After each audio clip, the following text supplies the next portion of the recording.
This is Monty in the Morning, the show Phoenix Magazine readers voted #1 talk radio show in Arizona. #1 during your morning commute. #1 whenever news breaks during your day. And #1 whenever and wherever you want to talk sports. Now it's time for Monty in the Morning. Hey, yo, man, how the heck are you? It is the Monty Show, presented by the Advocates, UtahAdvocates.com. When you get in an accident, there's only one place to go, UtahAdvocates.com. Simply put, the best injury attorneys in the business. You can chat with them online for free. In fact, you never pay the Advocates a dime until they win your case. Chat with them online right now at UtahAdvocates.com. A big show for you. You're going to hear a lot about this Draymond Green situation. I rarely get upset about situations in sports. I'm upset about this one. I'm really upset about this one. Draymond Green will not be suspended by the Golden State Warriors. He has been fined an undisclosed amount of money for committing egregious workplace violence on Jordan Poole's face. Should the NBA step in? We'll talk about that. Horrendous news about fast food breakfast. I know, I feel like we've talked about it every day for the last 10 years. Yeah. But there is a new list out that lists the 9 worst fast food breakfasts you can eat. And one of my favorites is on that list.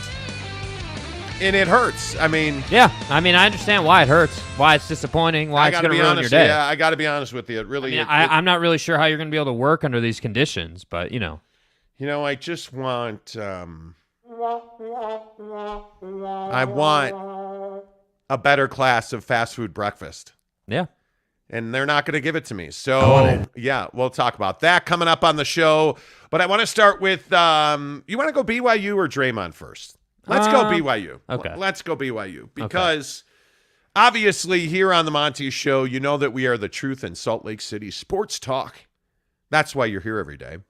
And BYU has a huge game with Arkansas this weekend, but there are questions abound about the ability of BYU to bounce back after what is a not great loss to Notre Dame.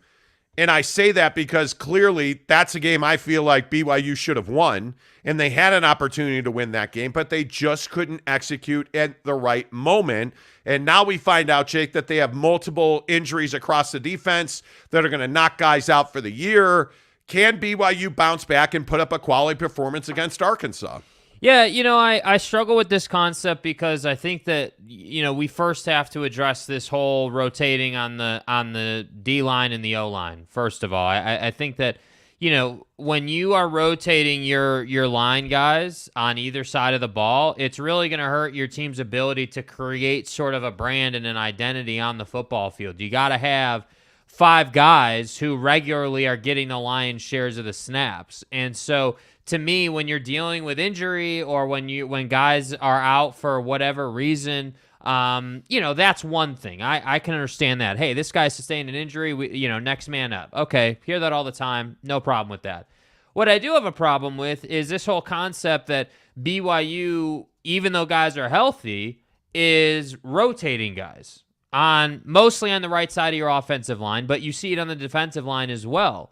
And so to me, I don't love that concept. I think, when you're rotating guys, you're really going to struggle with consistency. You're going to struggle with cohesiveness and chemistry and all the things that you need to play good football on either side of the ball. So that's number one, as far as going out against Arkansas and having a chance in this game at what apparently BYU is saying is a sold-out Lavelle. So you're going to have a big crowd. Do you doubt that? No, I don't doubt it, but I'm just saying, it's like you have to get consistency in this football team. That's what I'm struggling with when we ask questions like, hey, are they going to be able to go out and beat Arkansas? I don't have faith that they're going to go out and beat this Arkansas team. Should we have faith? I do. What faith do I have? What faith should I have?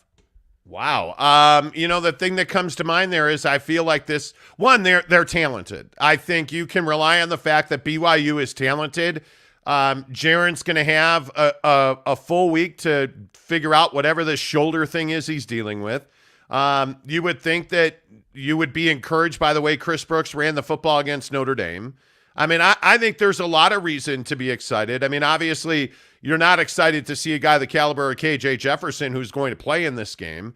But I feel like you're talented, and we've seen better days from this BYU football team. Simply put, this season, we have seen them perform at a very high level, and you would hope that, again, a loss like the loss to Notre Dame's a wake-up call. Yeah, I mean, that's, not to be negative Nancy, but that's kind of what we said about Oregon, isn't it? Like, hey, you got boat raced by Oregon. Hey, I would think that would wake this team up. I would think that the slow start stuff would stop. I would think that the poor play would stop, but it didn't stop. And the inconsistency is still in the program. And we are still getting some questionable defensive schemes. We are still getting some questionable offensive play calling, So to me, yeah, I mean, I hope that these are wake-up calls. I hope that what Michael Mayer did to you, commonly referred to as number 87 by the BYU program, I hope what number 87 did to you was a wake-up call for this defense. I hope that what Drew Pine did to you was a wake-up call. But I don't know. Maybe I'm being too harsh, and I'm open to that. I'm 100% open to it.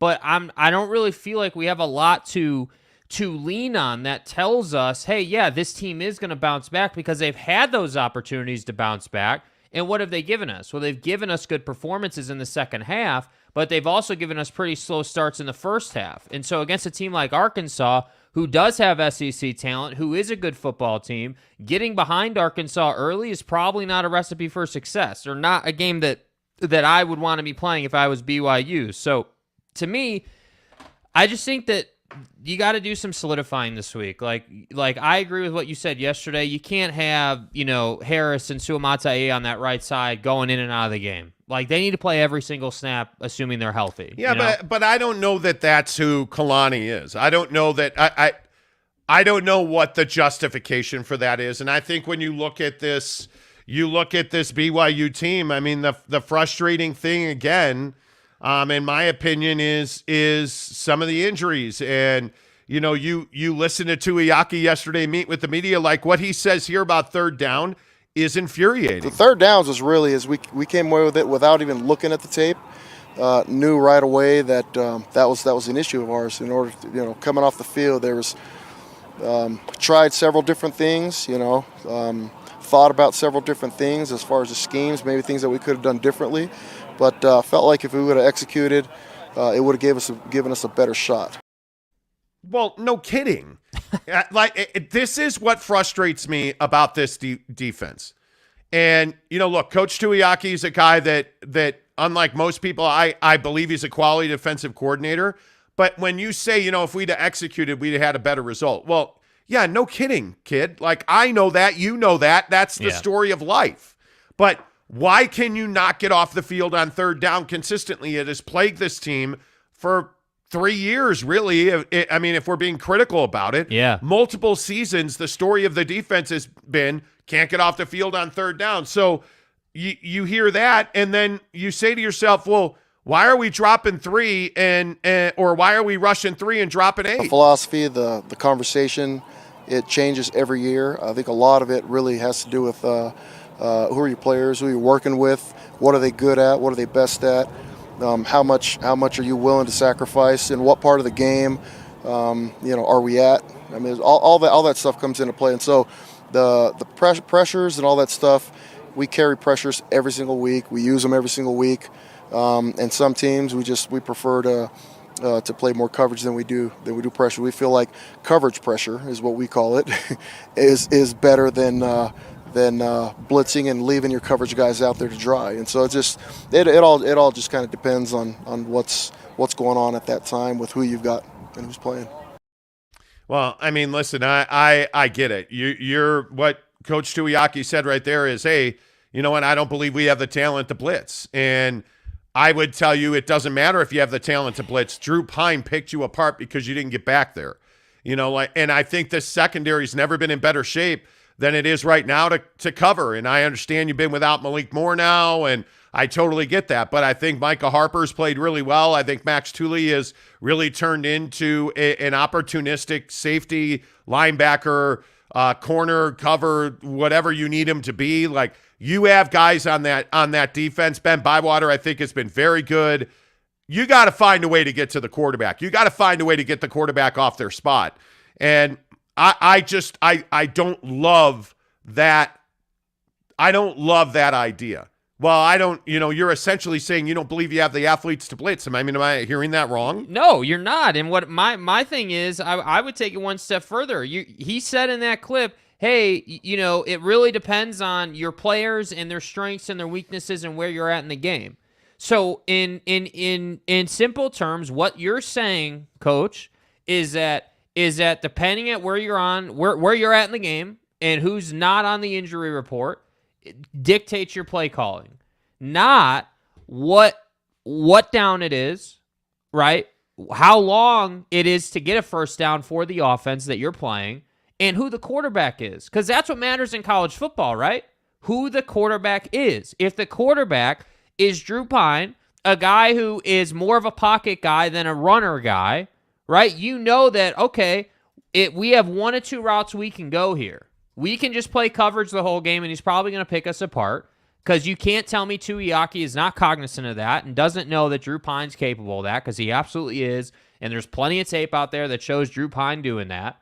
One. Two, if you know that, why wouldn't you blitz? Even if it's just pressuring him, even if it's hurried throws, you don't even have to get sacks. What happens if Drew Pine has to run 15 yards to his right to try to get a completion of Michael Mayer in this game? What does that look like? I can tell you it gives guys like Micah Harper a much better chance of getting an interception, right? So there are things that I believe that they can do, little things, scheme-wise, play-calling-wise on defense, that would really help them. So when I heard this, I was like, yeah, this to me is kind of a cop-out. Like, I'm not trying to be harsh on Tuiaki here, but it feels that way to me. But then again, here we go. We're in, middle of October at this point, and we're talking about a laundry list of injuries to significant contributors for BYU. Coach Tuiaki updates us on the defensive line injuries. Gabe Summers is going. I mean, he tore his PCL, and he's just battling. He's got issues that he's dealing with, but it's not anything that it's just really just pain tolerance, and he's a tough kid, and so he's given us everything that he's got. Well, and look, we've talked about this several times. Gabe Summers is a stud. Their defensive line cannot afford to lose Gabe Summers. But you look at, Larson's out for the year. Gagne's out for the year now. Yeah. You have had Gunnar Romney in and out of the lineup. Puka's in and out of the lineup. Miles Davis is out of the lineup. Again, Malik Moore's out of the lineup. I mean, you just, again, have a laundry list of issues and a laundry list of injuries. And I don't know, all of this, I guess my point in all of this on the Monty Show, presented by the Advocates, Utah Injury Attorneys, UtahAdvocates.com. That my point in all of this is that I just don't feel like you've lost anything, even with all of this adversity, as poorly as you've played against Oregon, as poorly as you played against Notre Dame at times. I feel like they have a legitimate shot to beat Arkansas. I think you're at altitude. You're going to have, 60,000 fans there. Like, I think that place is going to be lit. I think, and by the way, I would point out that, again, BYU, I don't know, is the right word prohibitive? BYU's a prohibitive favorite against Arkansas. Uh-huh. I mean, I don't know. Do you feel good about that? It's an ESPN game. Yeah, an afternoon game. Look, anytime you're playing, at Lavelle, it's, obviously it's a great home field advantage. There's no ifs, ands, or buts about that. But here's my struggle. And again, I feel like this is very fair. I don't feel like I'm being harsh. My struggle is that every year, every football team deals with injuries.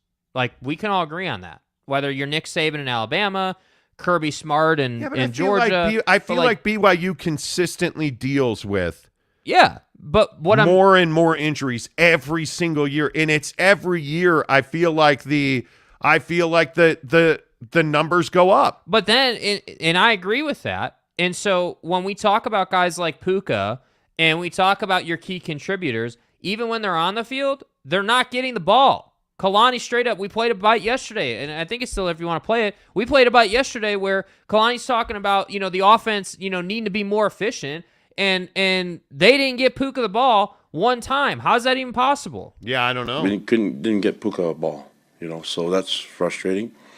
And so, I think when you only have 40, how many plays do we have total?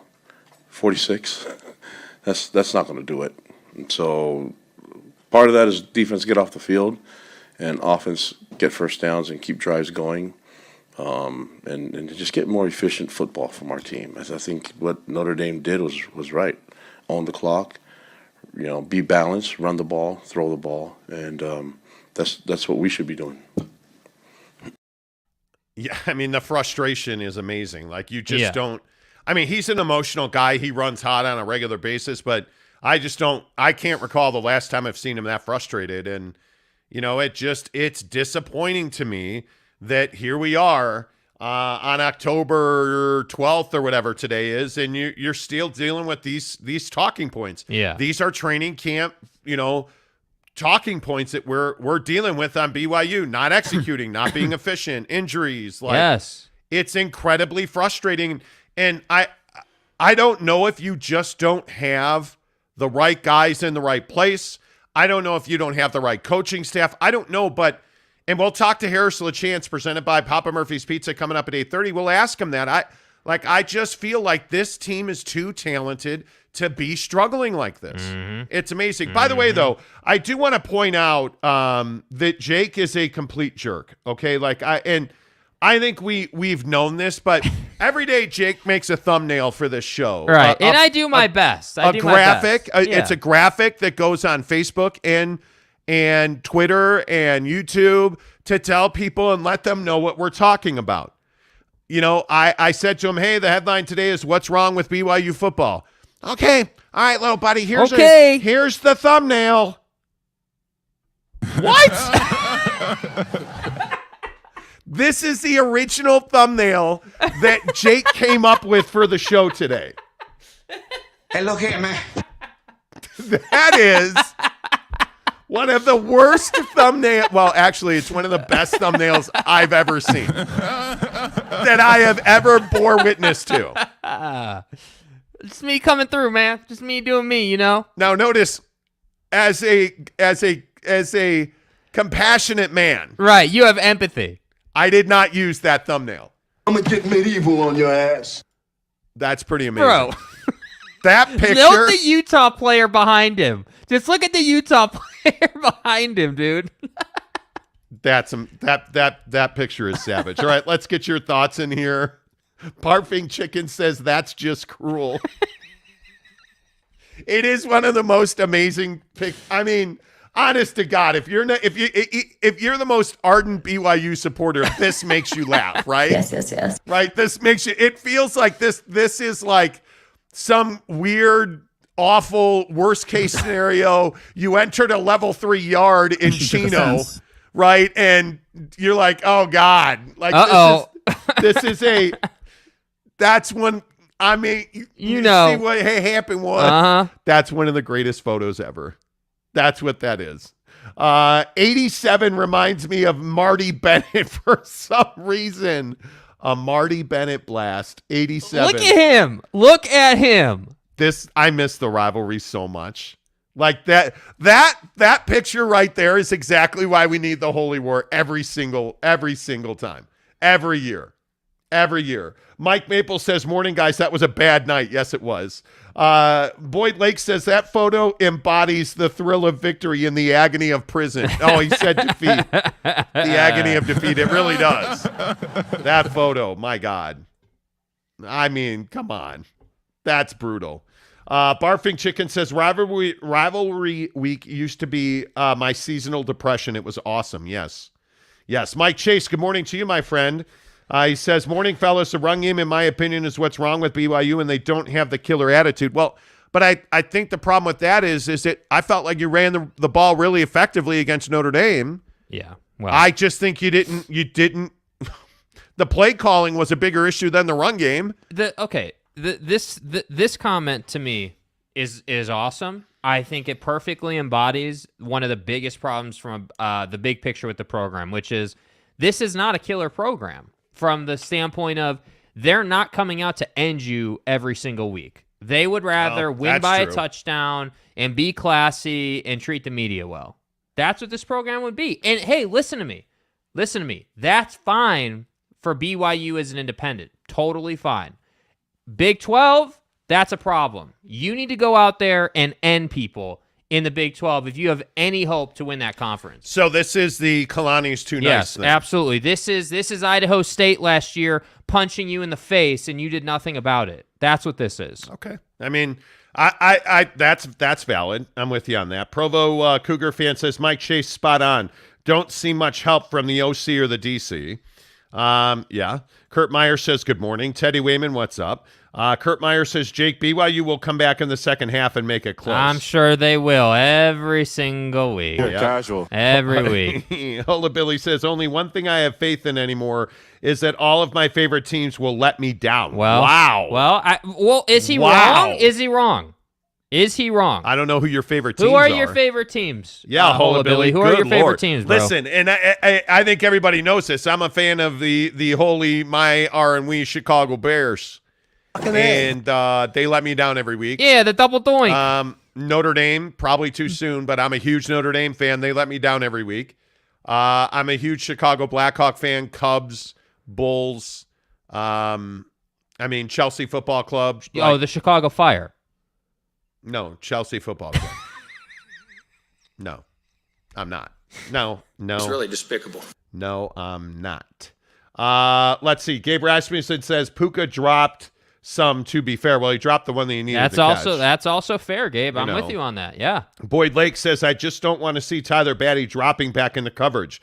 That's getting too cute, and it happens on offense, too. Well, and I think Tyler did a great job getting after the quarterback. I think he did a great job. Yeah. So I agree with that 100%. Lopes fan Gabe, good morning to you. Neville 93, what's up? Cam Harrison says, good morning, guys. I missed the soundbite shout out to Mo Bamba. Where is that? I have that. Let me find that real quick. Jake used to play drops. I have like 13 pages of drops here. We used to have fun. Shout out to Mo Bamba. We used to have fun. Shout out to Mo Bamba. This show. Instead, Jake's just so, focused on making thumbnails. Like I really don't care if you think it's sus. The look on his face. Oh, man, that's amazing. All right, 6:22 in the morning. Good morning, friends. Yeah. Here on the Monty Show, the biggest stories in sports are presented by Quick Quack Car Wash. Make sure you find Quick Quack Car Wash no matter where you are, Arizona, Utah, you name it. Quick Quack Car Wash is the best solution for your car wash. I'm telling you, it's a good time. Take the kids. Lopes fan Gabe in Arizona, absolutely go to Quick Quack Car Wash. Open the shade for the sunroof so people can look out and see all the different colors. To be clear, don't open the sunroof itself. Just clearing that up. I think we covered that yesterday. Well, I'm just making sure. Thank you. Just making sure. Roll all the windows up, close the physical sunroof, casual. And watch all the lights. And again, the thing I always say is I like good people. The local owners at Quick Quack Car Wash are all small business entrepreneurs. Love that. Love that their people are friendly. Quick Quack Car Wash brings you the biggest stories in sports every morning right here on the Monty Show. Right now, today, it is Wednesday, October 12th. And real quick, before we get to Draymond Green, I think we probably ought to point out that the line has actually shifted. Yeah.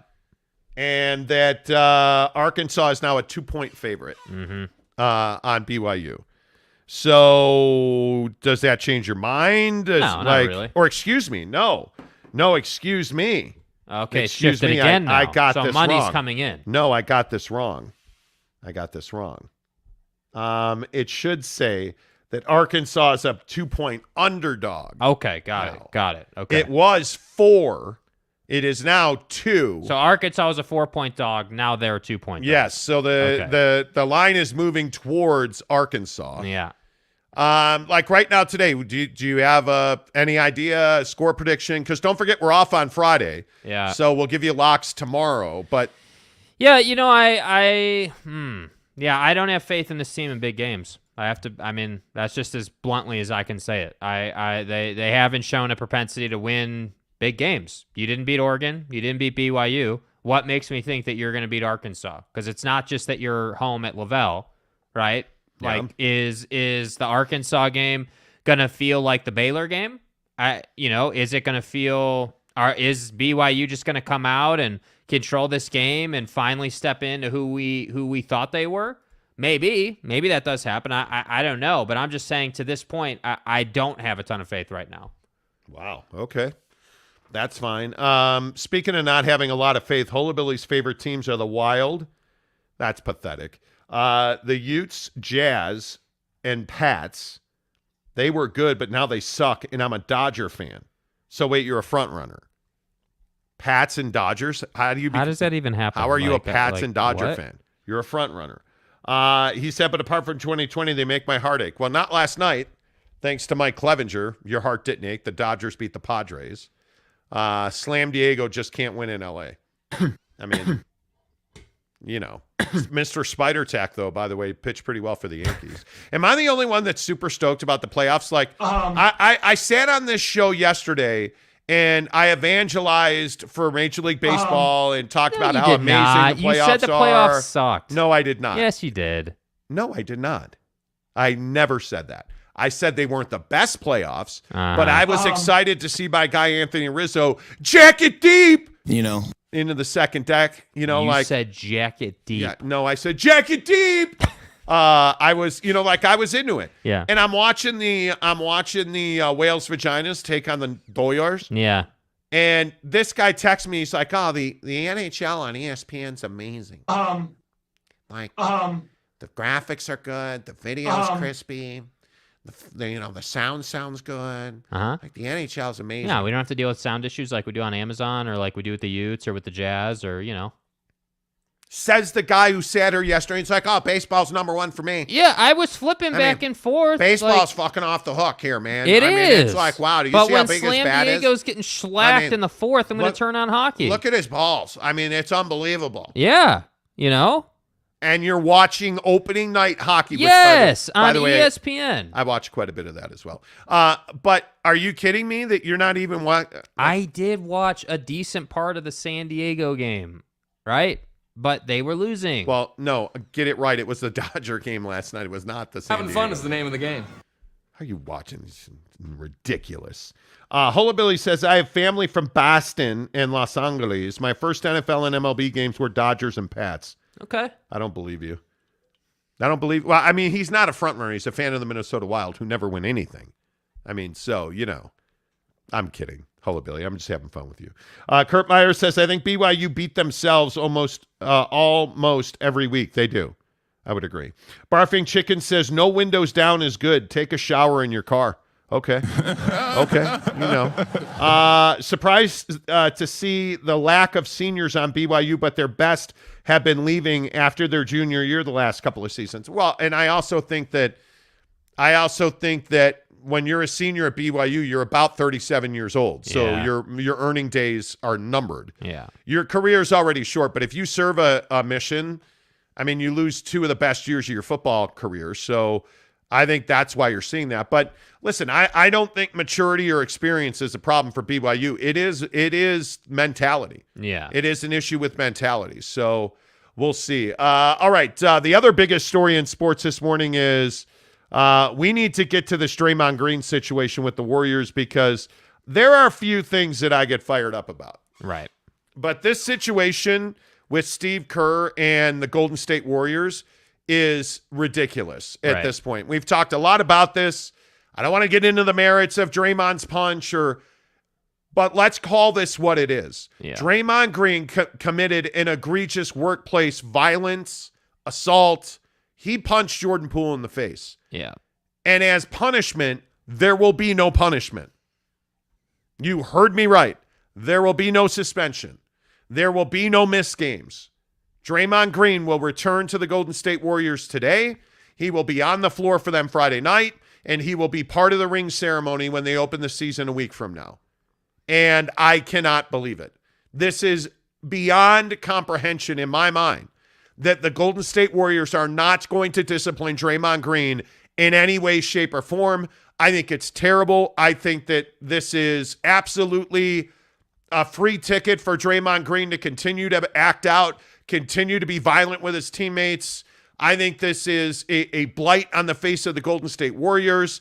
Apparently, Steve Kerr only has morals, when it's not guys missing games or workplace violence, which apparently he's fine with, unless he's sitting up on a dais calling, for gun control and crying. But if you're just going to punch a guy in the face and, knock him down, I'm fine with that. That's what this is. Steve Kerr is a massive hypocrite this morning because they are not going to suspend Draymond Green. And Jake, I think the NBA needs to step in. Yeah, I mean, I think the NBA has a responsibility to step in. Even before all this sound bites we're going to play for you here in a minute, even before Steve Kerr said what he said, the NBA had a responsibility to step in. And I think that, at a minimum, I was expecting, 5 to 7 games at least. I don't think you can push it past 10 games, certainly, but 5 to 7 felt pretty, just in my opinion. And as far as the fine is concerned, what bothers me about the fine portion is they're not going to disclose it. They're Steve said yesterday that he's not going to talk about it, but that they did fine him, which tells me that, you're worried about the fact that you didn't fine him a lot of money. That's what because if you had fined him, let's just use some ridiculous number. Let's say you fined the guy 100 G's for punching him in the face, even though that never would happen. But let's just say you did. Then I feel like they would talk about that, right? Because then they would want to set the precedent that, we took his money from him on some level, and that's kind of what we feel like is a just punishment. But to not disclose the fine, to not suspend him, and frankly, on the suspension front, the bigger issue is that you've allowed Draymond to be like, I'm going to step away from the team, and I'm going to, rectify this situation by me taking personal accountability and stepping away from the team. To me, that puts the Golden State Warriors as an organization in a really, bad spot because you're not dictating the situation. So that's what I think is the problem here. Yeah, let's play this Steve Kerr sound, and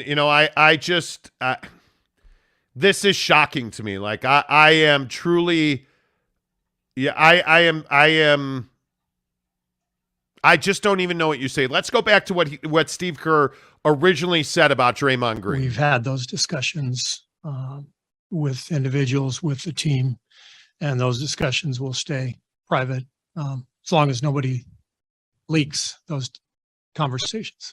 Draymond indicated that he is not going to be with the team for a while. Is that his choice or is that a team choice? Mutual decision based on everything that's happened and discussions, behind the scenes. Is trust in any way compromised already, or are you nearing that, or where are you with that?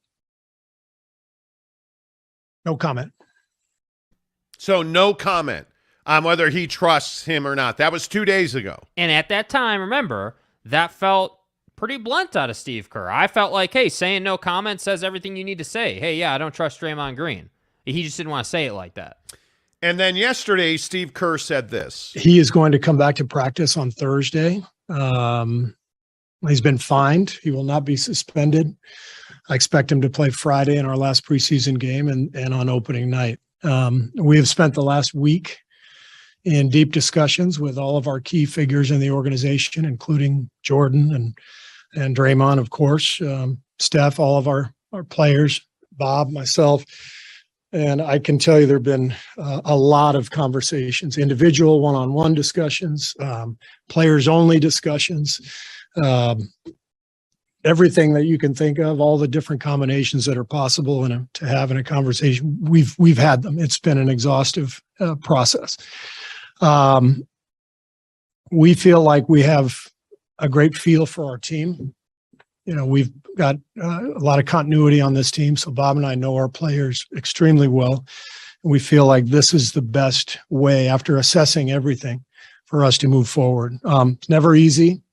No matter what decision you make in a situation like this, it's not going to be perfect.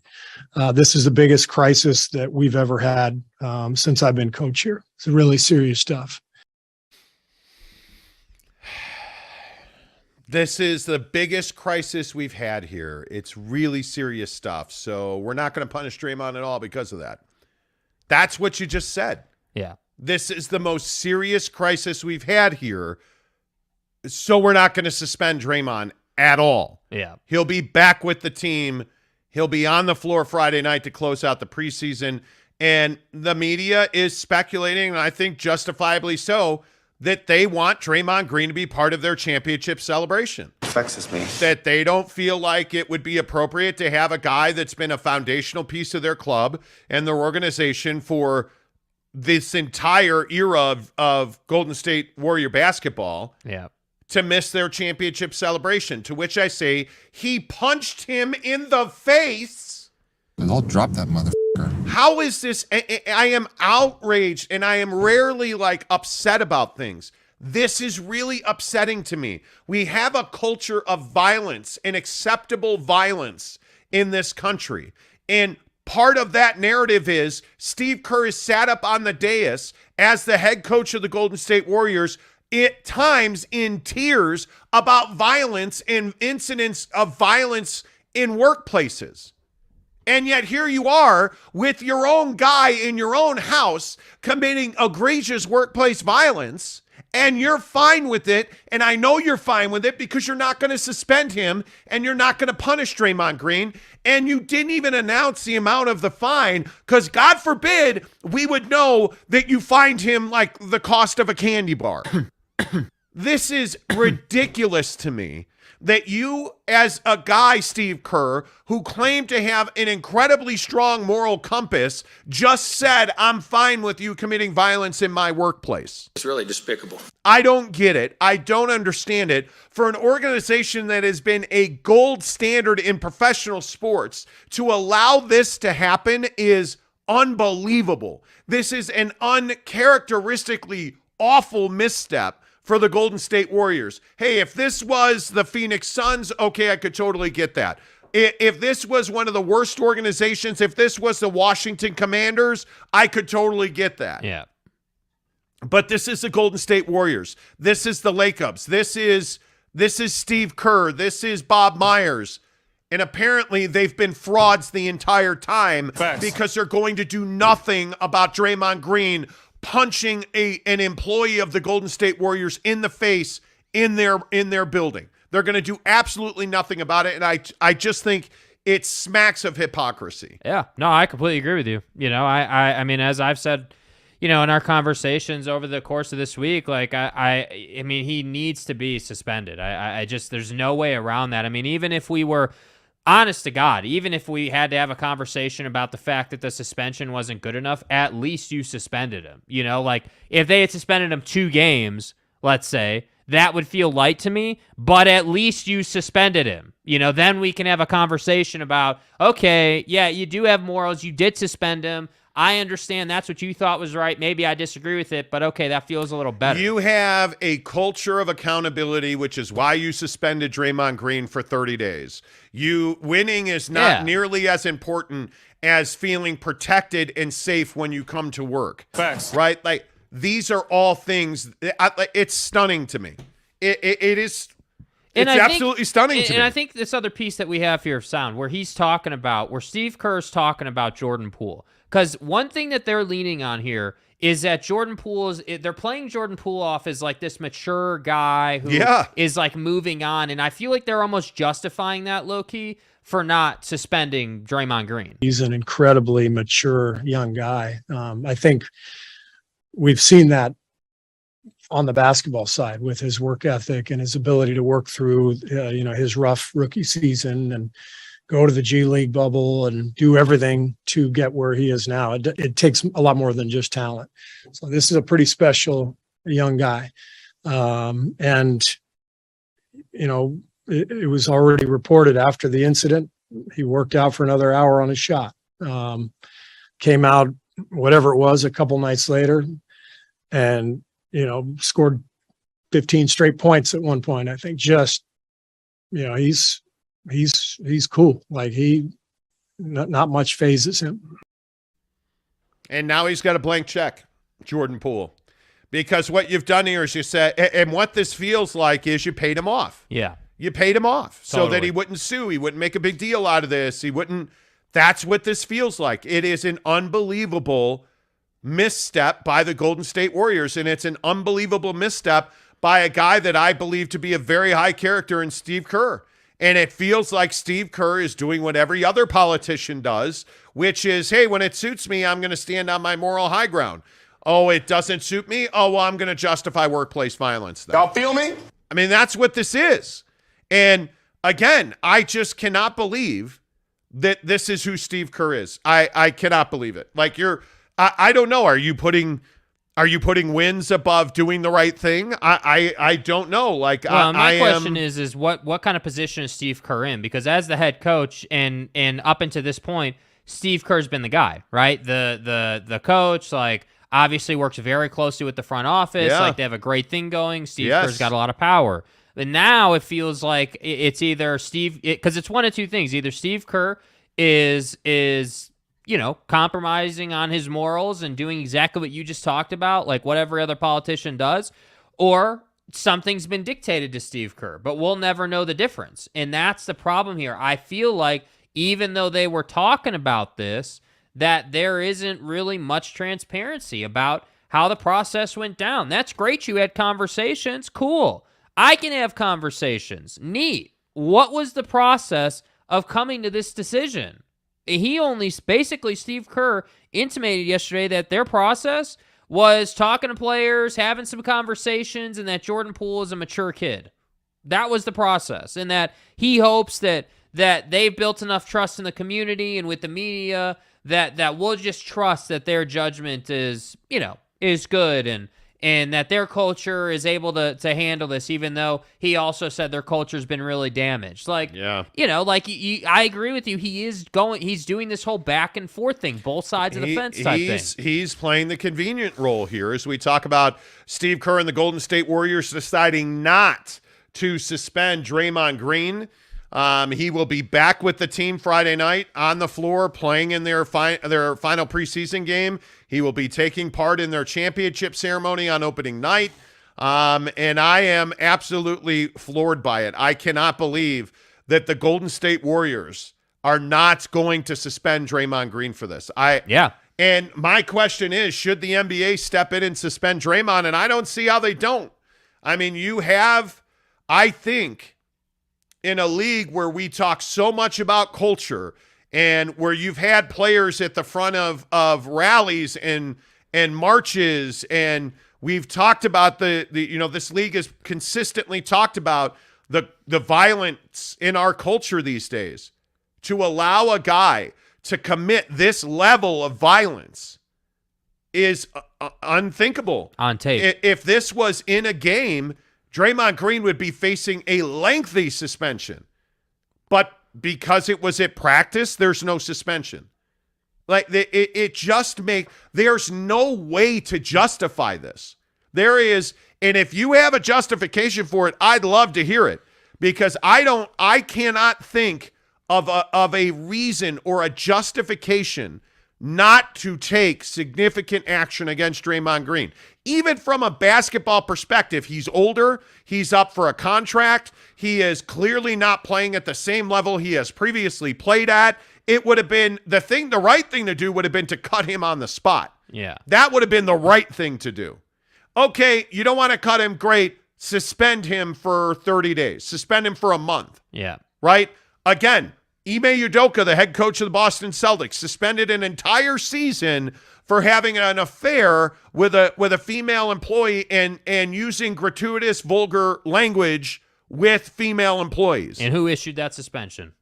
Wick Grosbeck, the owner of the team. The Boston Celtics took that action. Yeah. Draymond Green punched a guy in the face on tape. Whether it was leaked or not, it doesn't matter. It's out there. He punched a guy in the face, and there's no discipline? Nope. What discipline has he faced? No. I mean, this is unbelievable to me. Yeah.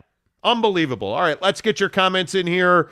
Oh boy, there are bots. Bots. See, there are bots in the chat, Jake. Yeah, this is what happens, There are bots in the chat again, and now I'm going to have to get cray and report them as pornography or sexually explicit material. Yep. Dadgummit. That's what happens. That's exactly what happens. Okay, we're back on track. All right. Provo Cougar says, if it were the Chicago Bears, thank you. The Bears do suck. That is That is very true. Hullabilly says they don't want to extend both of them, and it looks like Draymond could be their choice. You're taking Jordan Poole over Draymond. Yeah, you're Green. not taking Draymond over Jordan Poole.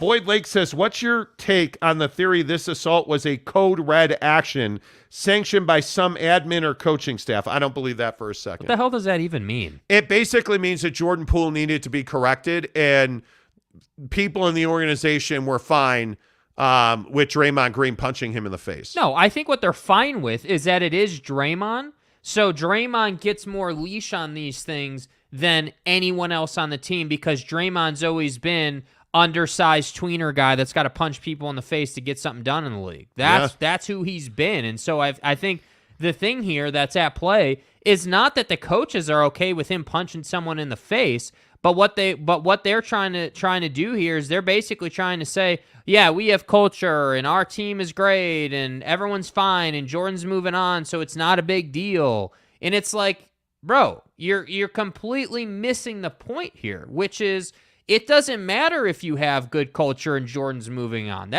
We're not talking about that.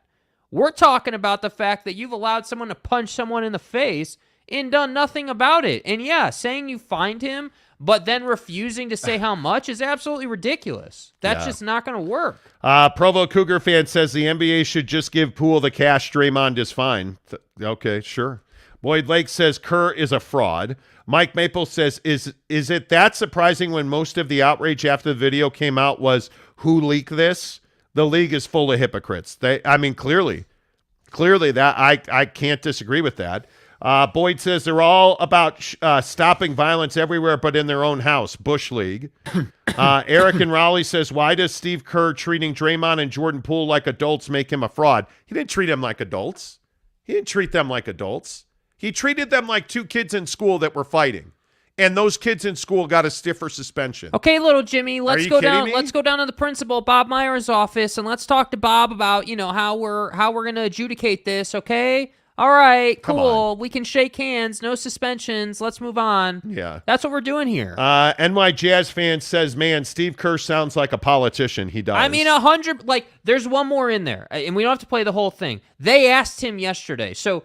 At the end of the first one we played, he talks about how, hey, this was a huge crisis, right? And this is like real serious stuff. And then there's one right here. The follow-up question to that was, hey, is the crisis over? There's work. I mean, we take great pride in what we've built here. The continuity, the culture, and there's no way around it. That culture has been damaged by this incident.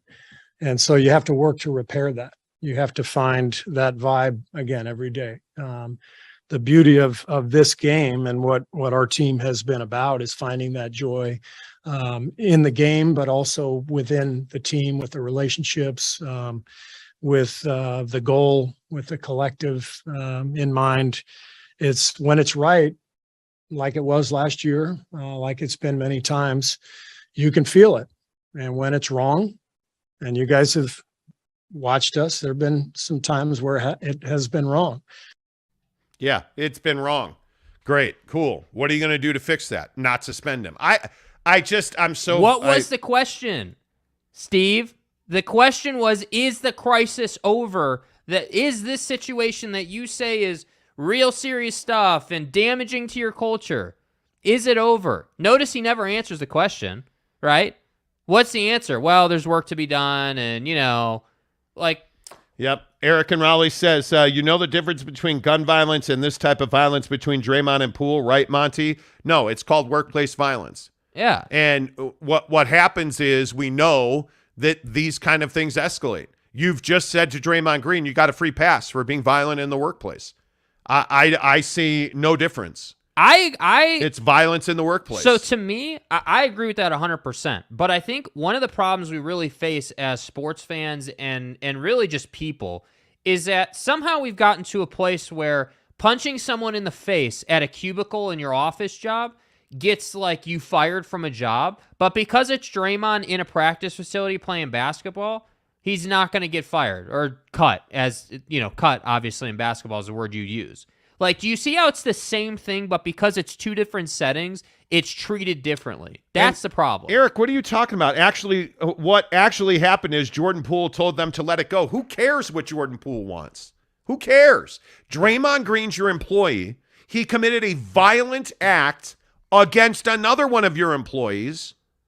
I don't care if that employee doesn't want to press charges. I, as an owner of a company, I cannot have violence in the workplace. With all due respect, I would have cut him. Yes. I've said this repeatedly. Draymond Green would no longer be on my team and likely would have no longer have an NBA career. I'd have cut him. Winning is not nearly as important as having a safe, protected work environment. How on earth are we just going to let this go? I don't understand this. This is no different than Ron Artest. This is no different than all of these other guys who have committed violent acts against other people. Yet Draymond Green will get no penalty for that. I just don't get it. I really don't understand it. I am whatever. And Eric, I know that you are a Warrior fan. I totally get that. And we'll come back to this at 7:15. I am amazed that we are in a place where everybody's like, oh yeah, Draymond Green punched him in the face and it's fine. Let's all eat Papa Murphy's pizza. And when you order Papa Murphy's pizza, make sure you use the promo code Monty25 to save 25% off your purchase of $25 or more. That was so well done. It's what I do. What do you want? This is what we do. I pitched to segments like Draymond Green punches people in the face. Yeah. I'm so pissed about that. It's bothersome. It's absolutely bothersome. Speaking of bothersome, Oregon uniforms are usually bothersome, but finally we have an Oregon uniform that I can get on board with. Look at this Oregon uniform. Yeah. This is spectacular. What do you mean, yeah? You hated this uniform. Yeah. Yeah. This is a great uniform. We'll see what it looks like on the field. I'm not sold on it yet. This is their breast cancer awearness uniform. The initiative is obviously awesome. I mean, obviously the initiative goes without saying, but the uniform itself, we'll see. We'll see. You really don't like this uniform. It's I don't like, what I have a problem with here is this whole yellow thing that they have going on here with the yellow light on the side. If you'd have just done black and pink, I'd have been like, bam. Black with hot pink on it is really tough to beat, and I'm not even being facetious. That uniform in the light of day, I don't know. I honestly, I don't know if they're playing at day or night or whatever, but if they're playing in sunlight, I'm sure that uniform will look incredible. I love it. I'm all in. I am a hundo P all in on it. They're wearing cleats that have bright yellow bottoms with this, if I remember. No, they're wearing cleats that have bright pink bottoms, dude. I love this uniform. I think it's spectacular. I'm a huge fan of critiquing uniforms, and when I think across college football, if I say who's got the best uniform, Notre Dame. On a regular basis, it's crispy, it's clean, and whatever that tribal thing they rolled out this weekend at the Shamrock Series, I was not enamored with that. I actually thought it sucked. Yeah. But you can't beat the Golden Dome. The green Notre Dame jersey is crispy as hell. Yeah. I think you look across the game of college football, Oregon's not usually in the fire uniform category, in my opinion. No, Oregon is known for having loud uniforms. Some of them are great, some of them suck. Yeah, I would agree. Most of them suck. Yeah. But 100%. I love this uniform. Obviously, again, the cause is amazing. The only complaint I have is go all in. Everything should be pink. The Pac-12 patch, everything should be pink. No green, no yellow. Black and pink is fire. Yes. I think, as we are all well aware. 100%. I love that uniform. Hullabilly says that uniform is atrocious, with all due respect. Really? Damn. He said, just kidding, I'm a hater. Jeff Johnson says that uniform is terrible. Better than BYU's helmet reveal? No, nothing will ever be better than that. For double standard on my favorite player, Steve Kerr, yes. Hullabilly says Notre Dame's uniforms are atrocious. Stop. Why? What, from a guy that's a fan of the Minnesota Wild, you're going to call somebody else's uniform atrocious?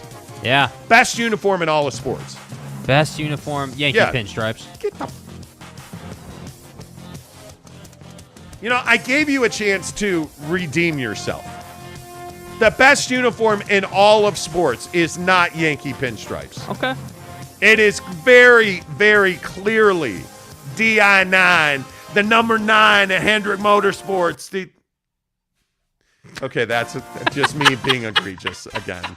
I think the best uniform in all of sports, the Yankees have to be up there. I think the Cubs have to be up there. Yeah. The Dodgers have to be up there. What about in the NBA? Best NBA uniform? I mean, obviously, the Celtics, the Lakers, the Bulls.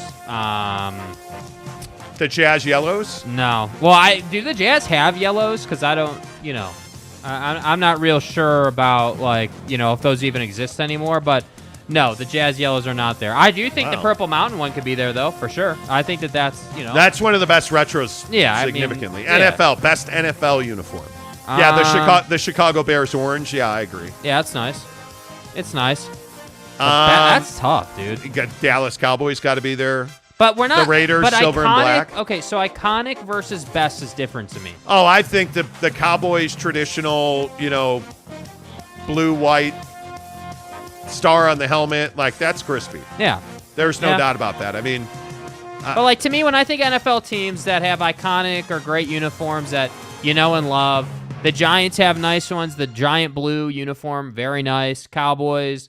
I even think the OG white and orange Browns uni is nice. I actually personally I love the powder blues that the Chargers roll out. Yes. Now we're talking. Yeah. Now we're talking. Yeah, The North Carolina basketball uniform. Yes. Okay, when I watch North Carolina play basketball, I just look at the shoe game in that building. It's ridiculous what they're able to get. Come on. Oh, I agree with that. MI Jazz fan says Edmonton Oilers. Yes. Best uniform in the NHL. Well, hockey sweaters are the ridiculous. Chicago Blackhawks. Yeah, I mean, come on. Who are we They're kidding? the best, yeah. But by the way, did anybody see the LA Kings helmets last night? They were chrome silver. Terrible. Nah, I'm good. Terrible. I'm good. Terrible. All right. Speaking of awesome, how about the TV numbers for Week 6? Man, you can barely read that. BYU did $2.5 million with Notre Dame. Utah, UCLA did $2.65 million. BYU remains one of the top TV audiences aggregate on the season. Any surprise in that? No, not at all. I think the one thing you're always going to have with BYU is a really strong following, and I think that when I look around those college football viewership numbers, the UCLA game getting that kind of viewership backs up exactly what I've been saying about the Big Ten situation, which is that UCLA going to the Big Ten is only going to help that school and help them make more money, and that's why I think George Kliavkoff, the commissioner of the Pac, looks like an ass. Now, as far as BYU is concerned, looks like an he ass. does. You're going to sit here and say that going to the Big Ten is not going to make them more money? They're definitely going to make more money, man.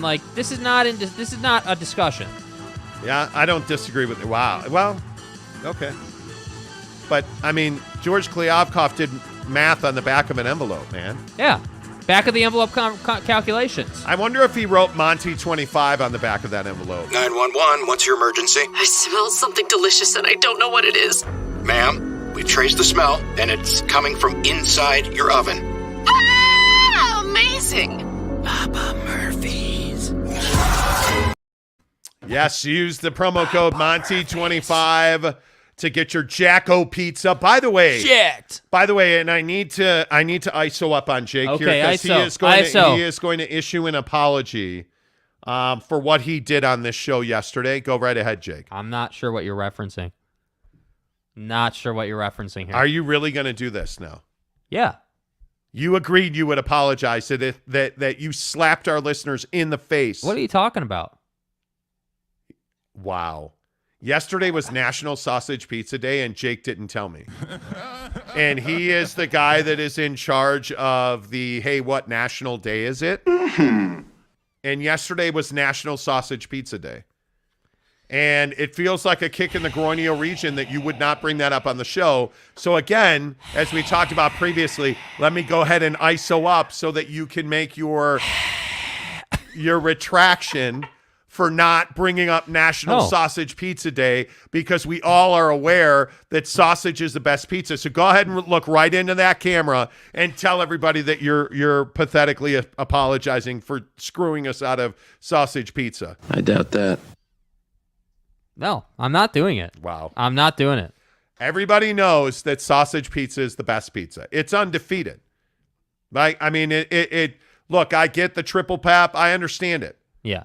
I would have wanted sausage pizza yesterday. My wife's a vegetarian, which pretty much makes me not a vegetarian most days. Are we clear on that? You know, and we could have had a sausage Jacko pizza yesterday. I want it.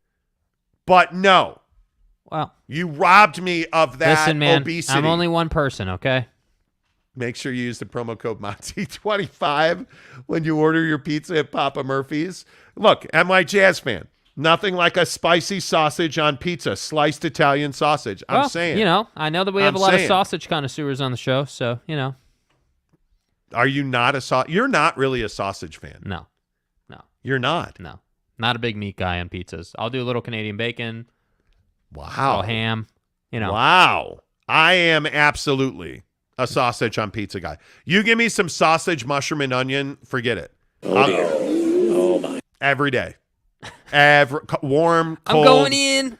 Right off the smoker, right out of the fridge, right out of the micro. Yeah. Doesn't matter. Yep. Give me that. Fire and fury. Give me that Papa Murphy's pizza. Yep. Mozzarella. Can you imagine sausage, barbecue sauce, mozzarella, mushroom, onion? Dude. You know. Lopes fan Gabe says, come on, Jake, take a minute to apologize to absolutely no one. See, we used to play drops on the show. Okay, I don't play that drop anymore because it gets copyright claimed. What do you want me to do? Oh, that's right. I can't even play it. That's right. It gets copyright claimed. Yeah. What a jerk for copyright claiming that. Yeah. Margarita is the best pizza. See, now, I'm Billy, finally. I'm a big fan of margarita pizza. Yeah, super good. I am a big fan. All right. 7:02. Are we going to go back to Draymond here so people can get all upset? Are people still pissed about Draymond and what we said? Or what do we got? Monty in the Morning presented by the Advocates, UtahAdvocates.com. Guys, I tell you every day, when you need an injury attorney, you get in an accident, you get hit up while you're riding your bicycle, which again happened yesterday. There was a bad bike accident here in Salt Lake. Like, when stuff like that happens and you get hit by a distracted driver, you get hurt at work, make sure you get to UtahAdvocates.com. You can chat with them online for free right now at UtahAdvocates.com. And when I say for free, the best part about working with the advocates is they're going to help you with your money. They're going to help you defer your medical bills. They're not going to ask for some ridiculously huge retainer. In fact, there is no retainer. There are no consultation fees. You do not pay the advocates until they win your case. Get them online right now, UtahAdvocates.com. We're talking about Draymond Green this morning because the Golden State Warriors are not going to suspend Draymond Green. Draymond Green will be back with the team Friday for their preseason finale. Draymond Green will be at the championship ring ceremony on opening night. Yeah. And Steve Kerr says, hey, we just got together and made a decision. He is going to come back to practice on Thursday. He's been fined. He will not be suspended. I expect him to play Friday in our last preseason game and on opening night. We have spent the last week in deep discussions with all of our key figures in the organization, including Jordan and Draymond, of course, Steph, all of our players, Bob, myself. And I can tell you there have been a lot of conversations, individual one-on-one discussions, players-only discussions, everything that you can think of, all the different combinations that are possible to have in a conversation. We've had them. It's been an exhaustive process. We feel like we have a great feel for our team. We've got a lot of continuity on this team. So Bob and I know our players extremely well. And we feel like this is the best way, after assessing everything, for us to move forward. It's never easy, no matter what decision you make in a situation like this. It's not going to be perfect. This is the biggest crisis that we've ever had since I've been coach here. It's really serious stuff. Yeah, Steve Kerr, I find myself incredibly disappointed with Steve Kerr this morning. And Eric and Raleigh, as I said, a noted Golden State Warrior fan, just going off about how, like Eric says, so Jake says the Warriors should bend to the public and not do what's best for the team based on what the player says. Because it's not about what the player says. This is what you're not understanding, my guy. Like, I don't mean this in any type of disrespectful way to you, but you're missing the train here. It's not about what Jordan Poole says. Yeah, sure. Is it a positive for the club that maybe he's, moving on from this and he's working hard and he's doing everything he can do? Absolutely. That's great. That's 100% an ideal situation. That said, if the idea that the organization is putting Steve Kerr on a dais to say this stuff and they're not suspending Draymond Green is egg on your face. It's embarrassing. It's unacceptable. It's not good enough. Well, and the other thing that I would say here is where is Joe Lacob? Where is Bob Myers?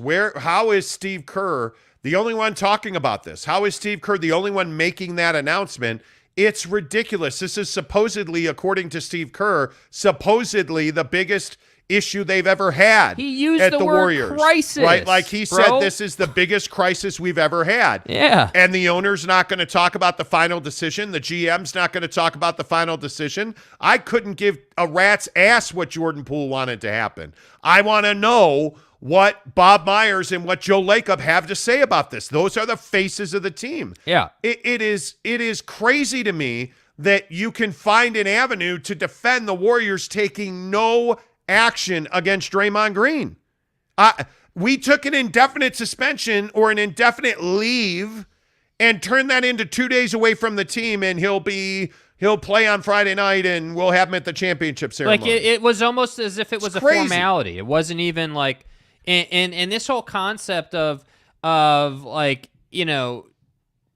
putting what Jordan Poole wants first is not, like, that's not the way you handle these things. Like, again, the organization has standards that it should be holding its players to. Like, notice that everything's been fine and dandy with this club when everything's going great. As soon as someone pops off and punches someone in practice, which admittedly happens all the time in sports, been around fights when I played baseball, like, it happens. It's just a fact of life in sports. You have a bunch of passionate dudes in a small confined room every single day. I agree, it happens. But that doesn't mean that not suspending Draymond is okay. Yes, you understand fights in football practice are going to happen. That guy is going to get sent home for the day. He's then going to get suspended, and he's going to get fined. And by the way, football players know that's happening or going to happen to them, and they still do it because they don't care. But the point is there's consequences for your actions unless you're Draymond Green, apparently, for the Golden State Warriors. And unless you play for the Golden State Warriors, who have routinely allowed Steve Kerr to talk about gun violence. And I agree that part of it is rough. And have talked about workplace violence and are housed in the city of San Francisco. Like, the hypocrisy in this is disgusting. It is ugly, and it is unthinkably bad that you are going to take no... Even Eric and Raleigh are, because he seems to be the only one defending Draymond and the Warriors on this, no punishment at all. No punishment at all. So you're none. So you're okay with your club, the Golden State Warriors, because we know you're a big Bay Area guy. You're okay with them, basically fostering an environment of workplace violence, because that's what you're doing. Like, I know that sounds harsh, but this is a harsh situation. Well, and Jeremy Bolton makes a great point. Draymond is going to do this again at some point and someplace before he retires. It's going to happen. It's going to happen. It's just who that dude is, right? And this is why earlier I said, days ago when we talked about this, are you telling me Jordan Poole didn't know that this was coming if you're going to shove Draymond? No one's going to disrespect me. But the Warriors know who this guy is. You turn this dude loose, man. Yeah. When you don't punish him at all, There's no consequence at all. The dust up. I can't believe it. I just can't believe it. Richard McDonald says a lot of people excusing this behavior have never experienced violence either first or second hand. When you have only seen it in movies and TV, you don't understand what it's really like. I agree with that. Yeah. I agree with that. Kenai Johnson said, remember when Gilbert Arenas brought guns in the locker room because he had a beef with another player on the team? That was the end of the world. But no guns. So apparently the line is no guns, but you can knock a dude out. No punishment. Yeah. Right? Like, I mean, that dude, come on. I don't know, man. This is crazy to me that we are still are we really justifying what Draymond Green did here and justifying how the Warriors handled this? Where is the NBA on this? Where is Mr. Woke-ass himself, Adam Silver? Yeah. Where is he? Like he has been remarkably silent. Well, he's been in Japan, and I don't care. I feel like what everyone's saying here is, oh, this was practice, so it's not a big deal. Oh, yeah, Draymond punched someone in practice. Like, that's going to happen. You know, that happens all the time. Not a big deal. Like, that's what I feel like is happening. Yeah, I don't know. And I usually don't get on this train, but Jumpman, no surprise coming from the Wokies. Do as I say, not as I do. That comment's justified today. It's because that's what the Warriors are doing. Yep. I don't like the accusatory, oh, you're woke, whatever. Today, that comment's justified with how the Golden State Warriors handled this. It's just, yeah, man. It's just disgusting to me. You know, I just, and Hola Billy, you're exactly right. It's probably happened before, just this time someone recorded it. No doubt about it. No doubt about it that this has happened before. And what you're seeing now is we are seeing more and more and more cases where somebody's got a phone in their hand and something happening on a screen and they are recording. I can't remember what the other recording was where, like you're just seeing. Tyreek Hill. Oh, was no. On tape. You know what it was? It was Kanye West and Fox News. Oh, yeah. That interview with Tucker Carlson where, and if you didn't hear about that, Kanye West sat down with Tucker Carlson for this interview and there was nothing really spectacular in it, right? Well, that is until one of the producers for Tucker Carlson was upset at the way the interview was cut. So they recorded the parts that they cut out off of a screen on their phone and released it. Like sent it to the media. And now we all see that again, here we are with Kanye West, more anti-Semitic comments, more comments about how he told Tucker Carlson that they put fake people as his children in his home. And all this crazy stuff that Fox cut out. And employees at Fox recorded it off of a screen and released it. Yeah. You're seeing this more and more and more. It's harder to hide, when Kanye says something or Draymond punches somebody or Tyreek Hill or Ray Rice or when it's on tape, there's no getting away from it. Unless you're Draymond Green and you work for the Golden State Warriors and then they don't care about violence in their workplace. The Golden State Warriors are telling you today that it's fine to commit violent acts in their practice facility. Richie Incognito. We're good with it. Yeah, Richie, come on over, man. Why don't you, be a bench coach? Teach us how to be violent in our facility. Because that's what you're doing. In all seriousness, you are telling people you are fine with workplace violence. As long as you win games. That's the message you're sending. Yeah. Oh, you're punching people in the face? All right, cool. That's part of our culture here in Golden State. Do you understand that that's the message you're sending? And I am completely shocked by it. Absolutely shocked by it. Tom Basilius says fights in practice happen. The leaked video probably upset players more than the punch. I don't even disagree with that. Again, it's really important we're all on the same page about this. We're not having a conversation about the fact that someone punched another person in the face in the practice setting. That happens all the time. Whether you know about it or not, covering sports, you know for a fact it happens and it never sees the light of day. Not what we're talking about, though. What we're talking about is it did see the light of day. We're talking about your organization does look like trash today. We're talking about Steve Kerr, you are a hypocrite. You are a do as I say, not as I do guy, as the commenter said. Am I making too much out of this? I feel like I don't get outraged very often. Mm-hmm. Like I just don't get upset about things I feel like we've seen it all in sports. I am stunned the NBA has not done anything about this. I am shocked. Well, and you know what's going to happen. The Golden State Warriors haven't done anything about this. They're going to let this cook for a couple days. The league office, they'll let it cook for a couple days and see what the public reaction is. And if the public reaction continues to be negative and continues to build and the cycle continues. I don't know. Is the public reaction negative?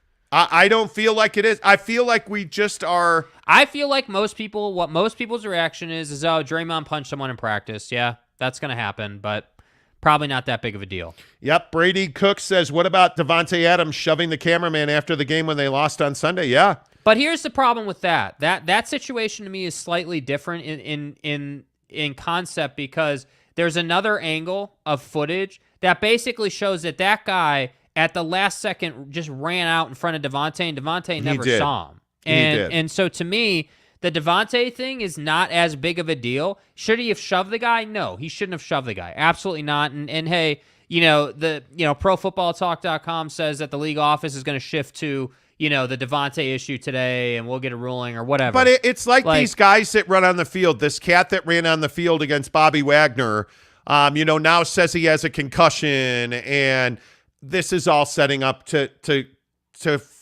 file a lawsuit, and we have no repercussions anymore for people's actions.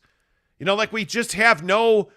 Draymond Green punched a guy in the face on video, and there's no punishment for it. Yeah. I can't believe it. At what point do we turn away from this? What do you say to your kids about this? If your kid's an NBA fan and he has any ability at all electronically, he's seen this Draymond Green punch. Yeah, you know what you say to your kid in this situation because there's no discipline? Yeah, you better be Steph Curry, not Jordan Poole. That's what you say to your kid. Seriously. In all seriousness. I'm not even joking. Again, and Steve mentioned it yesterday. He talked a lot about how Steph is working hard and, trying to make sure that this team is good and in the right place and all that great nonsense coach talk. But I'm being serious. In these sports settings, if you're not Steph Curry or Klay Thompson on that basketball team, you are very punchable. There is no way, no how, never going to happen that Draymond is punching Steph Curry in the face. That's not happening. No, and I think when you talk to your kids about this, you got to tell them, look, if you're going to get online and look at this content, at least go to trydaytrading.com/Monty before you do that. Because that way you can help yourself grow and scale into, a tycoon of day trading. If it's me you want to talk to, perhaps we can arrange a meet. Trydaytrading.com/Monty is where you should go to get off the hamster wheel of side hustles. Yeah. I know you're trying. I know, again, yesterday I was talking to a guy yesterday morning who was telling me all about the fact that he resells cameras that he finds. He was asking us, Jake and I were filming some stuff yesterday. He was asking us about GoPros and that he fixes GoPros, and he makes $35 every time he fixes a GoPro.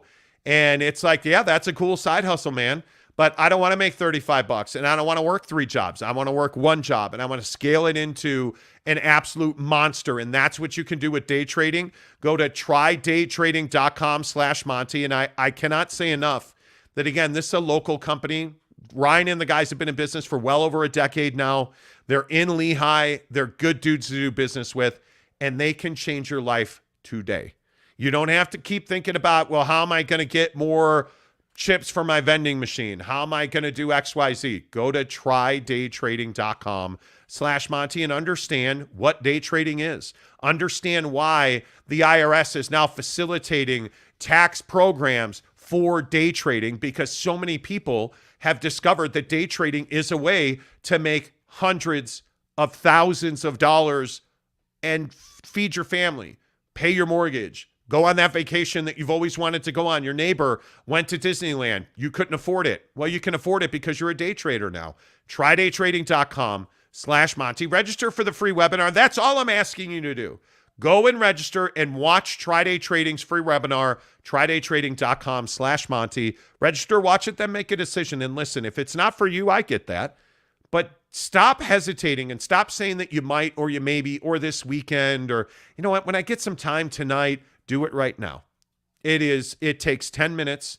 Go to trydaytrading.com/Monty and watch the webinar.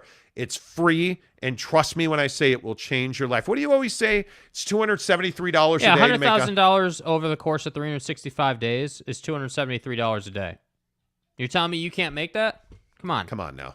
And the case studies they have thousands of students that have gone through their program. And the best part is when you're done with their program, you don't trade your money, you trade their money. Your first day trades will be with trydaytrading.com's money. And if you make money with it, they split the profit 50-50 with you. trydaytrading.com/Monty. Let's get a couple more comments in here on Draymond Green. Desert Viking Russ Anderson, hashtag Desert Viking Russ. Okay. We get it. Okay. You're a Desert Viking. Right. The NBA is a disaster. Well, there you go. NY Jazz fan says the scales of judgment are not equal and never have been. Draymond treated how he was because he is also the donkey on Shrek. Yeah. Okay. I mean, he is a star. There's no doubt about that. Tom Basilius says, Devontae upsets me more than Draymond. Devontae is going to have to lawyer up over that move. Perhaps. I mean, that guy also filed a police report. What's the difference? Devontae dealing with the public versus dealing with another player on his team. Yep. Boyd Lake says most media outlets are upset about the leak. I don't care about the leak. I absolutely do not care about the leak. Boyd Lake says the other problem is it's a pattern with Draymond Green. I agree with that. Brady Cook says, I read that one already. My bad. NY Jazz fan says 100% Brady. Boyd Lake, and I would agree with that as well. Jeremy Bolton says, I can't believe no one is talking about Caruso lighting up the NBA on fire in the preseason. I mean, let's just give him the MVP now. Like, I voted for him to be MVP already. I'm just fired up to be here today. How about that meme where Alex Caruso, of course, doing what he does, playing unbelievable defense, steals the ball, runs down the court, gets into the paint, and a Bulls fan turns around and raises his arms up. Does the Steph Curry, doesn't even look at it, just puts his arms up while Caruso dunks it. Hey, man, you know what? And the best part about this war with wow, what was that flashing on your phone? My email just going ham. The best part about battling Jeremy Bolton over Alex Caruso is Alex Caruso just gives you every single night a dive on the floor. He gives you a dunk. He'll hit a big three. Yeah. And then you won't hear from him for a week. And then he'll do it all over again. Yep. And then he'll be mediocre, like 2 of 69 from 3. Yeah. And Jeremy will slap back, and then I'll just send him memes. It's what we do. Yes, you did. Yes, you did. It's what we do, you know. Desert Viking Russell Anderson says, day trade and never punch coworkers in the face. That's right. Exactly right. Exactly right. Now? Let me tell you what now. Harris, Lopes fan Gabe says, Harris today or nah? Yeah, absolutely Harris today. I talked to him last night. Absolutely. 8:30. 8:30, Harris LaChance will join the show. And I appreciate you zipping that over because you know, I actually right now as we're speaking just sent Harris LaChance the link to join the show. Link. Yeah, it's exciting. You know. Harris will be good today. Harris is always good. Yeah, he's always good, and I think that this stuff around BYU is just I just get tired. I just want them to execute, man. Yeah. I would agree. Craig Talk says play calling and game clock management. Those two go together. They do. Let's see. Tom Basilius says any chance of having a Ute on the show? Sir, we have tried. See, why do you do this? Why, immensely? Tom? Why poke the bear? Why? We have worked hard. We've tried to get Tavion Thomas. We have tried to get all kinds of dudes. And they just don't make that possible. The Utes have no NIL presence whatsoever. And then they're upset None. that NIL exists. And you know the funny thing is about NIL at Utah is that Britton Covey started an NIL movement. Like he got guys deals. He goes to the league and nobody picked the ball up. And nobody kept going. And the best part is that they don't seem to care. It doesn't seem to be an issue. But yet, you know, I was talking to Greg Hawkins about this the other day. Our good friend Greg Hawkins, who is so upset about it as a passionate supporter of the Utes. It's unthinkable. And we had it was a difficult conversation yesterday about Kyle Whittingham. Yeah. Like hearing Kyle Whittingham talking about the lack of NIL and does he want NIL and will there be NIL? And I don't think that Kyle Whittingham wants NIL. I don't think he embraces it. I don't think he likes the transfer portal. I just don't think that's what Kyle Whittingham's about. Yeah. And I think one of two things is going to happen. And somebody said to me yesterday on DM, hey, maybe this is Kyle Whittingham shooting over the bow and saying, hey, we need NIL help. That absolutely could be. Yeah. There's no doubt about that. Totally. Maybe that's Kyle Whittingham taking a shot at administration. I don't know. But what I do know is it hurts recruiting. It hurts revenue generation. You plain and simply look at Built Bar and BYU and the money that Built Bar is pumping into BYU, paying walk-ons, paying their scholarships, like the Cougar Tail bar from Built Bar, a good person. Oh, I'm sorry. Did we wake you up? Dude, mock me about it. My bad. It's sleepy dwarf over there. The point is that BYU is running circles around Utah and NIL. Mm-hmm. And I just don't know how you explain it. And we can sit here and talk a bunch of trash about, oh, well, Silicon Slopes is all about BYU. Yeah, that could be true. It is. You're telling me there's not one major corporation that would like to be an NIL partner with Utah? Are you telling me there's not one major booster that works in a corporate environment? Are you telling me that there's not one local company that wants to get on board and pay the scholarships for walk-on players at Utah? Come on now. We all know that's not true, but for some reason, the job's not getting done. Yeah. And so we sit here, and Harris LaChance is going to join the show in an hour, presented by Papa Murphy's Pizza. That's an NIL deal. You look at BYU, and again, you're probably tired of hearing me talk about Coug Connect. CougConnect.com. For $10 at CougConnect.com, you can subscribe to their service, get exclusive BYU content. That money goes back to the players. Facts. But how is there not a UteConnect.com? How is there not somebody, and trust me when I say the guys at Coug Connect work their asses off. They partner with the players. They form a relationship with the players. Like they support the players at BYU. That's not Built Bar. Mm-hmm. That's not part of a deal maybe that sometimes goes back to the player. You look at what guys at Coug Connect do, the money largely goes back to the player. You look at Clark Barrington's T-shirt. You look at Cody Epps making rap songs. Like, yeah, how is that not happening at Utah? There's no collective. Like I DM'd with Isaac Asiata a couple of months ago now. And I am amazed that he's like, yeah, I can try. An alumni that it lives locally, yeah, I can try. Like, there's no pipeline. There's no structure. Common sense. Yeah. I could go on and on about it. I just feel like Utah deserves better, man. 100%. Yeah, and it's absolutely hurting them in recruiting, as you said. And I think that, it's going to go one of two ways. I mean, at some point with NIL, it's going to get to a place where Utah is just not a very good football team, and that's not a reality I think any of us want.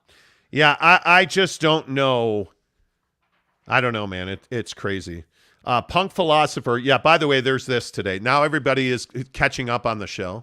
By the way, if you're watching the show right now, please give us a thumbs up and a like. It helps the show immensely. And NY Jazz fan says, people on chat, is there something I don't know about clicking the like button? I don't understand how we listen to this and comment, but don't hit the like button. That's what I'm saying, yo. Yeah, man. Can we get to, can we get 89 likes right now from everybody that's watching the show? It's not that hard. Just hit it. It really does help the channel grow, and we appreciate that big time. It helps. It absolutely helps when you guys hit the like button. Because it kicks it into the algorithm and more people watch the show, whatever. Anyway, my point is, then Jake woke up this morning, and you know that Jake makes the thumbnails on the show. Yeah, and I'm really good at it. I'm the best as I've ever been. Like, we get that. We understand that, right? Today, one of the things we're talking about today on the show is BYU football. Right. And, hey, BYU is, a 2-point favorite against, Arkansas on Saturday, and we were like, okay, well, we got a bunch of sound and whatnot. Let's title the show today, What's Wrong with BYU? Go ahead and make the thumbnail, Jake. This was his original thumbnail. This is the one he was like, yeah, okay. He's like, yeah, hey, I just airdropped you the thumbnail, Apologize to that man. Go ahead and load it up. I'm like, what are you talking about, dude? Like, this is the thumbnail that Jake wanted to use today. Having Now, of fun course, is the name of the game. Now, of course, we didn't use that thumbnail. But, I mean, much to your credit, that could arguably be the greatest thumbnail ever created. Oh, my. That could be the greatest thumbnail. If nothing else, as a BYU fan, tell me this does not make you laugh. That is some funny stuff. Just the look on his face is amazing. Yeah, dude. It's pure pain. It is pure pain. Oh, my God. That is amazing. Hullabilly says, what a great thumbnail. Tom Basilius says, should have used Jake's OG one. Coach Sataki on that thumbnail. Is he really? Is he on that No, he's not. Where is he on that thumbnail? I don't see him. You know. Anyway, the point is, It is a great thumbnail. Yeah. And you have to laugh at it. You have to laugh at it. Boyd Lake says, you should get the one of Bronco and Suspender Boy.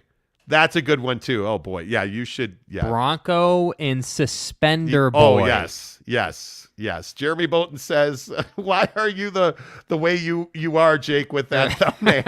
I really don't care if you think it's sus. Admittedly, I dropped Jake quite a bit as a baby on his head. Right. Some shit happened. You know, he's not the most intelligent bro ever, but right. I mean, you know. Yeah, you go through some things.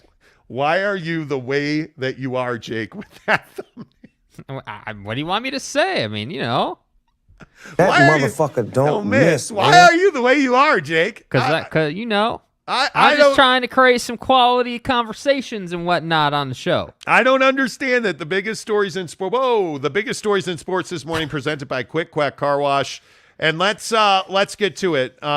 What is wrong with BYU football? What is wrong with BYU football? Because I think that is a big talking point. You have a lot of ways you could go with that. I think most certainly when you ask the question, what is wrong with BYU football, most people are going to point to Coach Tuiaki and talk about the things that he says and does. For instance, and like third down. The third downs was really, as we came away with it without even looking at the tape. Knew right away that that was an issue of ours. In order to, coming off the field, there was tried several different things. Thought about several different things as far as the schemes, maybe things that we could have done differently. But felt like if we would have executed, it would have given us a better shot. Well, I mean, and this is the thing that I think gets Tuiaki in some trouble is that he says things like, well, we thought about doing some things, and, if we had done some things, we would have had a better result. And I think I think that frustrates BYU fans because I actually think this defense is played to a pretty consistent level. Now, are they at their peak? I don't think they are.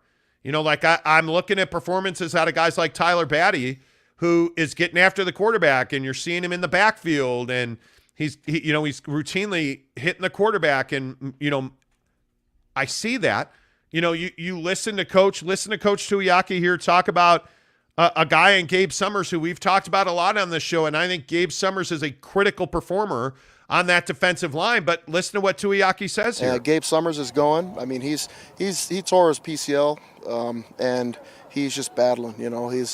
He's got issues that he's dealing with, but it's not anything that it's just really just pain tolerance, and he's a tough kid, and so he's given us everything that he's got.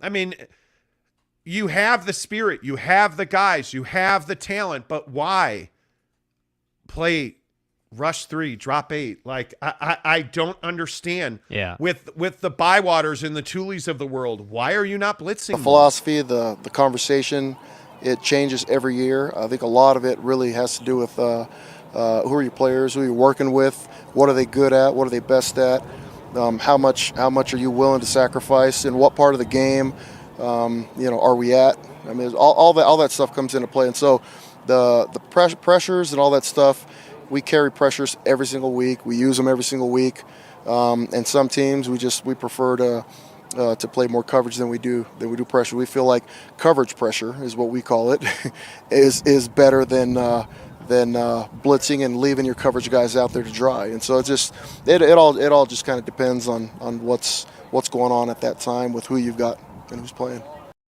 Yeah, and I think that he's a guy in Tuiaki that he's somebody to me that he takes a lot of heat.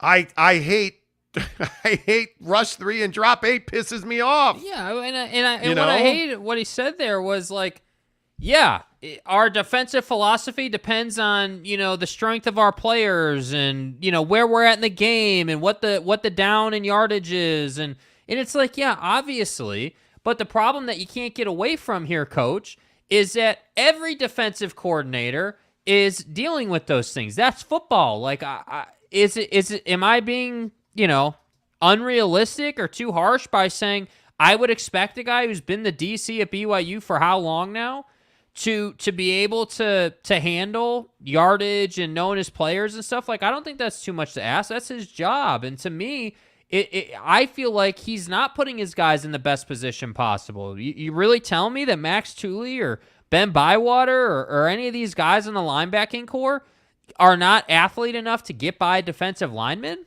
You're really trying to sell me that package right now as to why you don't blitz more? I don't buy that. I really don't. I really don't buy that, and it is, yeah. James Griffin says, joining late, have you already talked about the tweet from Rick Neuheisel about Oregon and Washington to the Big Ten? No, but it is coming up in 15 minutes on Football at 50, presented by Papa Murphy's Pizza. Yes, Rick Neuheisel did comment on Washington and Oregon to the Big Ten. We'll have that coming up. Boyd Lake says, I constantly hear, got to see the tape from these guys. Dude, you were there. Yeah. Well, and listen, I think, hey, we got to watch film, we got to watch tape is an easy way to say I don't want to talk about this, or that is today's no comment. That's just simply what they say. But yeah, I understand why that would frustrate you. But what did he say there when he was talking about third down? He said we didn't even need to see the tape. We knew third down was a problem. The third downs was really, as we came away with it without even looking at the tape. Knew right away that that was an issue of ours. In order to, coming off the field, there was tried several different things. Thought about several different things as far as the schemes, maybe things that we could have done differently. But felt like if we would have executed, it would have given us a better shot. So wait, let me get this right. Do you need to watch the tape or you don't need to watch the tape? You see what I'm getting at here, man? Come on. Yeah, I don't know, man. I think it's one of those things where that's why I said I think that's a convenient answer as we talk BYU football on the Monty Show, presented by the Advocates, UtahAdvocates.com. I just think, listen, when you look at what Tuiaki's saying there, the frustrating part is, hey, we don't have the athletes to get after the quarterback. That's why we drop. I disagree with that, but again, I'm not a coach. I'm not watching the film. I'm not at practice. I'm not at the games. Like, I'm not evaluating these players. My defensive scheme would never, on this defense, I would not be in dime almost ever. And that way, obviously, depending on the opponent, okay, I get that. With this group of talent, I would be blitzing more. I would be scheming more. I'd be disguising more. I think when you know that you're struggling to get pressure on the quarterback, and you have the kind of athlete you have in the secondary now where you've taken this big step up, I would be pressuring the quarterback more. I'd be looking for more turnovers. You look at the Maximus and the pick six train, like, yes, turn that guy loose in the middle of the field. Force your guys, get Ben Bywater and Tyler Batty twisting and stunting. Run a blitz behind a twist and let's see if we can get home. Like that to me is the stuff that you have to do on a more consistent basis. Yeah. And I think we expected that when Kalani Sitake's your head coach, but we're not getting that. Yeah, and I think what it says, because you're not doing it, it says you don't trust your corners. It says you don't trust your man-to-man coverage guys to get the job done and buy you 4 seconds. That's what it says. Well, and the hard part is when you look at how Notre Dame won that game, I mean, they were 2-1 in time of possession. I mean, I believe it was 40 minutes to 19 minutes. In time of possession, and that's because they consistently were able to run the football, and you're averaging over 5 yards a carry, and Audric Estime broke your back with that long run, but it's because Drew Pine was able to throw more comfortably because you couldn't stop the run consistently. Yeah. They were able to, and the other thing that is mind-numbing to me is that number 87 or Michael Meyer or Mike Meyer. or the tight end. It's Michael Mayer, and he absolutely crushed your soul in the first half, but why was that? because you ran zone against Michael Mayer. You didn't, and again, this is the question about athletes. Well, I see a guy in Ben Bywater. I see a guy in Micah Harper, who I thought did a really nice job in the second half, manning up on Michael Mayer, right? But it took a halftime adjustment, which to his credit, hey, Tuiaki adjusted at half, went from zone to man, and took Mayer largely out of the offense in the second half, which is really important. But the struggle is, you knew who this guy was coming in. Yeah. But it does beg the question, what is the level of preparation in the coaching staff? Yeah. Is Tuiaki and his defensive, assistants, are they preparing the correct way to go up against a guy like Michael Mayer? If I'm looking at this game and if I'm preparing to take on Notre Dame, and granted, I know Notre Dame better than most people do because I'm a huge fan, there's not a chance in the world that I'm letting Michael Mayer beat me. It's just not going to happen. I'm not letting him get off the line without having a hand fight me. I am not letting him run by a defensive back into a zone. Yeah, it's into an open window in the defense. It's incredibly frustrating to watch that happen. 801 West Valley says coverage pressure is a scam. It is a scam. Like what? There's no such thing. Yeah. And with all due respect to Coach Tuiaki, coverage pressure doesn't exist because there is no pressure based on coverage. And I think what he is saying there is that, that you are, hey, we're going to cover so well that a guy like Drew Pine's going to make a mistake. But Drew Pine didn't make a mistake. Yeah. Because you're not going to make mistakes when you're able to keep your feet and you're able to move left to right, or you roll in the pocket, or when you have a massive target. Like, to his credit, Drew Pine put Michael Mayer in a position where he was the only guy that was going to catch the football. Even when Ben Bywater was in his jock, he was still making that catch. That's not coverage pressure. To me, what you have to do is you have to use your athletes. You have to use Maximus. You have to use Peely. You have to use Bywater. You have to use, you have good athletes. The Peyton Wilgers of the world can get after that ass, but you're not letting them do that. Yeah. Because, again, we don't want to get beat because you got beat anyway. Yeah.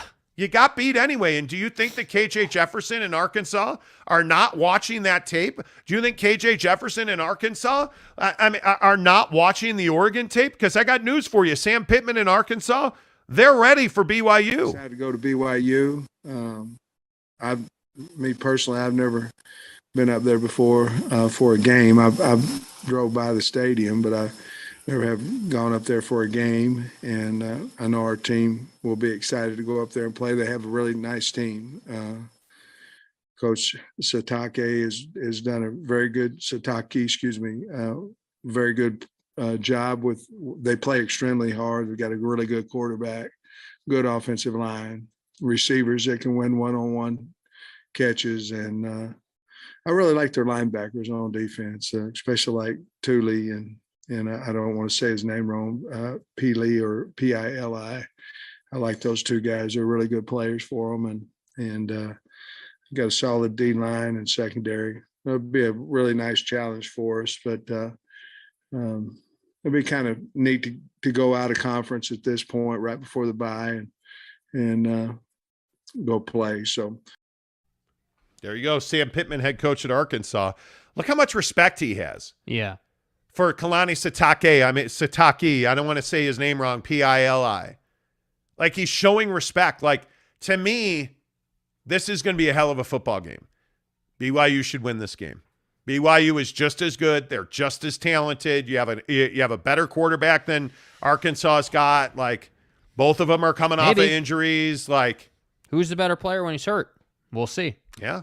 Well, I think Jefferson's coming off of a concussion. Yep. Obviously, Jaren's dealing with a shoulder. Listen, but as Kalani said the other day, there's no more excuses. We don't have time for excuses. We're in the middle of the season. Guys got to go. Yep. And I think that's absolutely right. And, you're looking at this line. More and more people are moving to Arkansas. Yep. That line is now from 4.5 down to 2. I don't think that BYU has earned the benefit of the doubt. You haven't earned that, and they need to understand that. Absolutely. Absolutely could be. Let's get some of your comments in here. Kurt Myers says, BYU was loading the box against Notre Dame. I witnessed a 4-man front a couple of times. See what he did there? Loading the box, 4-man, Richard McDonald, I agree with you 100%. That bend don't break does not work against elite offenses, because even if they don't kill you with the big play, they'll kill you with time of possession. Notre Dame. We absolutely saw that. You can't let a Notre Dame, a quarterback that's talented enough to start at Notre Dame, stand in the pocket for 4 seconds. You can't do that. You're going to lose every time. But the other thing you can't do is keep talking about how they lost to Marshall. Like, what are we hearing this week about Arkansas? Oh, they're on this losing streak. Wait. What does that matter? What does the Marshall game matter for Notre Dame? It doesn't. What do all these losses mean for Arkansas? They don't mean anything. They're here. They're going to play. You got to beat them on Saturday. You have to beat them 2 weeks ago when they lost. You have to beat Notre Dame in Vegas last Saturday when they played Marshall. Yeah. Like, you have to have some humility as a BYU fan and understand that you owe Arkansas respect, because they're giving you respect, and they're awfully talented. Yeah. Right? So, I don't know, man. I will have a lock for you tomorrow. Don't forget, we're off on Friday this week. But, man, I'm telling you, you got to have some respect for those cats. You have to. Brady Cook says also they kept throwing to the tight end, and they couldn't even stop him all game. They limited him very much better. They contained Michael Mayer much better in the second half. But I have to agree. Like, any kind of football defensive coordinator who's prepared knows Michael Mayer is a problem. Absolutely. Like, that's my biggest question about Tuiaki is, was he aware? Well, I mean, it is. I don't think that this is even a question anymore. Yeah. And I don't even think it's an inflammatory question anymore. Is Tuiaki and our coach Tuiaki and his assistants prepared well enough for the opponent that they're facing? It doesn't seem that way. It does not seem that way. I mean, again, there didn't really seem to be an answer for Bo Nix running the football up in Autzen. There was not an answer for Michael Mayer, really, in the game. Yeah, did you make his life more difficult in the second half? Yeah, but that doesn't mean you didn't stop him. So to me, I don't know, man. I if it was me, and hey, this is a philosophical thing, totally get it. Like, to me, my philosophy would be, I'm going to get the quarterback, and if our coverage can't stand up, then we need to work on that. Yeah, I'm not going to let this guy stand in the pocket for 3 to 4 seconds and do what quarterbacks do, move around a little bit, but really not have to panic and be able to spread the football around. I'm not doing that. And Norga Coog makes a really good point. We were told this was the best secondary since 96 and could cover one-on-one, and they can. You're just not letting them. I think we've seen, there is no doubt that Gabe Giuliani has been a very valuable contributor on the outside for BYU's defense. And I think, again, Micah Harper, it's unfortunately you've had injuries up front and at the back of this defense as well with Malik Moore. But I think when you look at this defense, they are playing better than we all expected them to play. But this drop 8 and rush 3 thing is killing them at times. You're never going to cover athletes the caliber of Arkansas and Notre Dame dropping 8. What would this defense be if they ran a straight-up 4-3? If you ran a 4-3. That's a really interesting question. If you ran a 4-3 with a single high safety, what would this defense be? I'm curious what Max Tooley would be like as a safety. I'm curious. We're never going to know. I'm never going to know what Lolly can do in coverage because he's never given the chance. And the old saying in sports, and I'm a huge believer in it, put the guy out there, give him the chance to fail. If he fails, he's gone. Because it's not like you're facing Bryce Young. It's not like you're pick your poison at quarterback in this country. It's not like you're facing Caleb Williams like Utah is this week. Bo Nix is the best guy you've seen. And what did Bo Nix do? He beat you with his legs, and he scored 3 more this past weekend. I just look at a guy like KJ Jefferson, and you got to make him throw the football. You don't do that by dropping 8, in my opinion.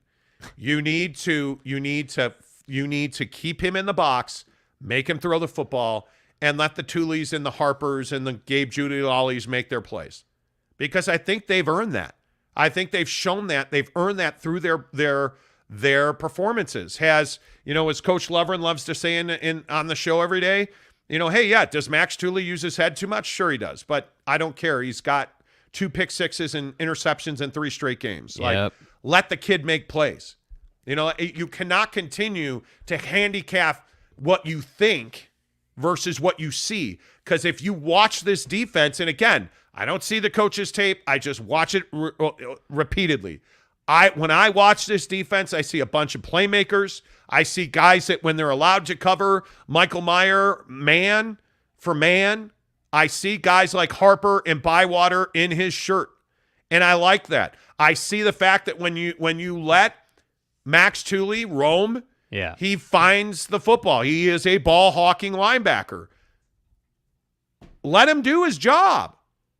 You know, like you have to at some point have accountability and let people do their jobs. Yeah. And I think that's a huge issue at BYU, because I think the other thing that's happening is that you're losing games because you're worried about what might happen instead of winning games because you went in prepared and knew what you were going to see. Yeah. You know, and I think that's a huge issue for BYU. There can be no more speculation. Just like you know that Papa Murphy's Pizza is the best pizza in the business, you know that they sponsor Harris LaChance coming up at 8:30, Papa Murphy's. You know that Papa Murphy's presents Football at 50, 10 of the hour every hour. Let's talk some Big Ten expansion. Yeah. And the death of the Pac-12. Cue the violin music. Suck it. Anyway, my point is too much? Probably too much. Football at 50 presented by Papa Murphy's Pizza. Download the Papa Murphy's app. Use the promo code Monty25 to get 25% off your purchase at $25 or more. Rick Neuheisel. Formerly Washington Huskies head coach. Formerly the AAF. Formerly of the AAF Football League that failed. Yeah. And UCLA as well, UCLA. Rick Neuheisel went on ESPN and confirmed largely what my sources have been telling you for months. That Oregon and Washington are going to the Big Ten. He said, quote, "It's all but done." We've talked about this a lot on the show. I think we've talked about the fact that, you know, we've been told by TV industry sources that the Big Ten is being quite pragmatic and is doing business very well. They are lining all their ducks up, and it's just a matter now of finalizing details on adding Washington and Oregon to the Big Ten. Rick Neuheisel went on ESPN radio yesterday and said sources have told him it's all but done, that Oregon and Washington are in the Big Ten. Jake, your thoughts on that? But wait, George. Whoa, George, I'll even pause the music for you. You said that no other team was leaving the Pac-12, and yet here we are. But Jake, he did, you know, some back-of-the-envelope calculation. Back-of-the-envelope calculations on the negative impact on UCLA expenses, travel expenses, and just expenses for coaches' salaries and other things, just to get to the average Big Ten athletic budget. And, we think that the incremental money they're going to receive from the Big Ten media rights deal will be more than 100% offset by additional expenses. So you end up taking that money that you earn and it goes to airline and charter companies and coaches and administrators. It doesn't go to supporting the student athletes. Yeah. I don't know what else to say about that, man.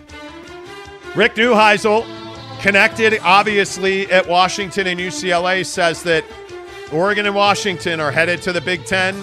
Cal and Stanford are likely to follow.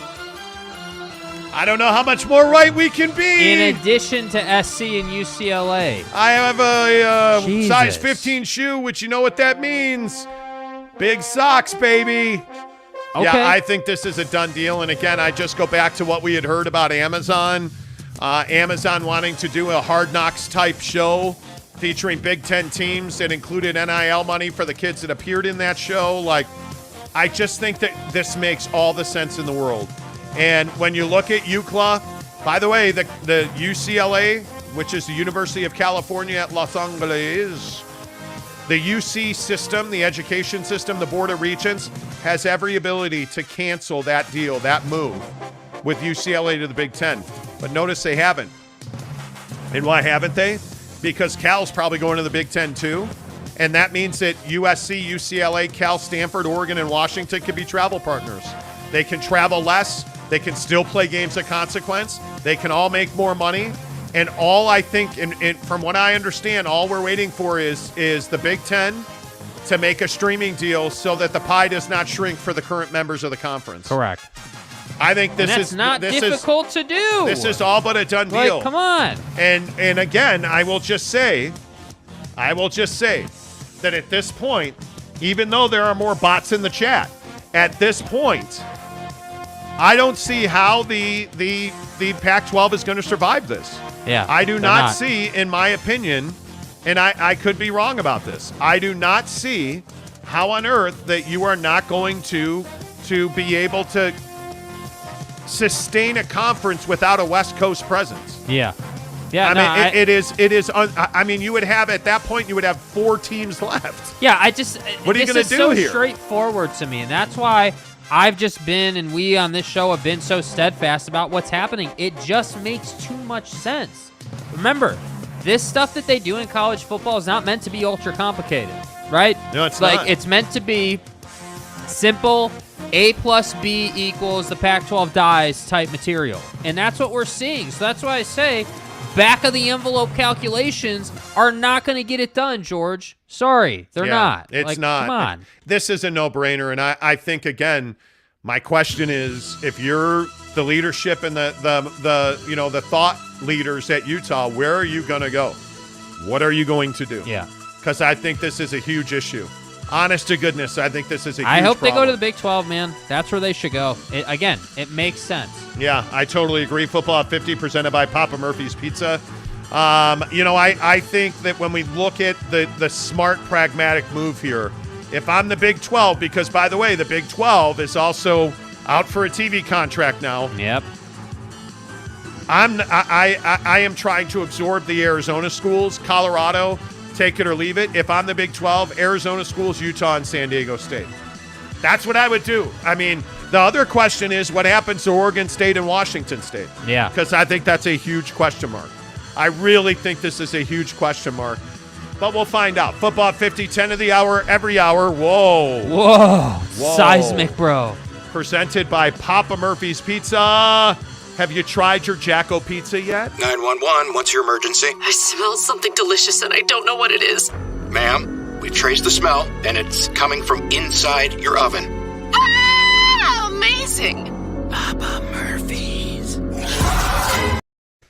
Jacko Pizza. Jacked. Papa Murphy's. It's brilliant. Just take the olives off of it because nobody wants to digest Satan's giblets. And just add sausage because yesterday was National Sausage Pizza Day. Yeah. Thanks for telling me that. Yeah. What's today's national days? I don't know. I don't know. 10 of the hour, every hour. It is Football 50 presented by Papa Murphy's Pizza, who will also bring you Harris LaChance coming up at 8:30. Let's get back to Draymond Green real quick because I think this is a huge story around the NBA. What are your thoughts, Jake, on Draymond Green not being suspended by Golden State? Yeah, I mean, I think that this is such a deep issue. You know, it's one that I think challenges a lot of people's opinions on how sports should be adjudicated. I think there's no difference with what Draymond did to a lot of the other things that happen in sports on a daily basis where you have guys like in NFL practices who fight or do whatever. The problem is that it's on tape. And I got news for you, Golden State and Steve Kerr. The leak is not the biggest problem here. The biggest problem is that you're not doing anything about it. That's the biggest problem. There is no suspension coming from the Warriors, right? There's no, like they say, they claim they fined him. We'll never know if they actually fined him, you know? And so to me, my thought is that yeah, this is embarrassing for the Warriors. Yeah, Steve Kerr, somebody who has sat on podiums for the last several years and talked all about gun violence and all these horrible things happening, and we've seen him cry and all that. He's done all that, yet here we are, one of his players punched someone in the face, and nothing's going to happen. And to me, it's a bad look for Steve Kerr. To me, it's also, from the league office standpoint at the NBA level as a league, it's also a really bad look. You can't have this. Again, if it's on tape, you're guilty of it. You know, if it's on tape, there's no getting away from it. And to me, you have to suspend him. I mean, I don't understand how we're sitting here. Draymond does this. It's out in the public. And we're more concerned about him being at the ring ceremony and at opening night than making sure that the values and the culture in an organization is held up properly. You know, that's crazy. Like maybe the discipline should be that, yeah, you do miss the ring ceremony, Draymond. Yeah, you get your ring, but you're not going to get the spotlight because you chose to punch someone in the face. Maybe that's the price you pay. So that's why I have such an issue with this. I don't know, man. I guess that where I come down on this, and we've talked about this, you know, for a week, going on a week now. I really struggle with the lack of accountability in this thing. That's my biggest argument. I think I take violence very seriously. I don't believe we write this off because it's, you know, some cartoon world that we live in professional sports, which I agree with. I think we live in a world where it's not reality when we're talking about the NBA. It truly is not. It is not something where, you know, you can just write this off to culture and it happens all the time. Yeah. Draymond Green walked up to another person and punched that person in the face, and we can't let that go. Too many, and I will play the virtue card. Too many kids watch the NBA. Too many kids respect and look up to Draymond Green. Too many kids care about what the Golden State Warriors do to let this go. And it's why I think it is a shocking slip of the moral compass. And I want to play this Steve Kerr bite for you because I think this really matters. And I ask you hang with me here because this is a minute and 15 seconds. But listen to Steve Kerr explaining why Draymond Green's not going to be suspended. He is going to come back to practice on Thursday. He's been fined. He will not be suspended. I expect him to play Friday in our last preseason game and on opening night. We have spent the last week in deep discussions with all of our key figures in the organization, including Jordan and Draymond, of course, Steph, all of our players, Bob, myself. And I can tell you there have been a lot of conversations, individual one-on-one discussions, players-only discussions, everything that you can think of, all the different combinations that are possible to have in a conversation. We've had them. It's been an exhaustive process. We feel like we have a great feel for our team. You know, we've got a lot of continuity on this team. So Bob and I know our players extremely well. And we feel like this is the best way, after assessing everything, for us to move forward. It's never easy. No matter what decision you make in a situation like this, it's not going to be perfect.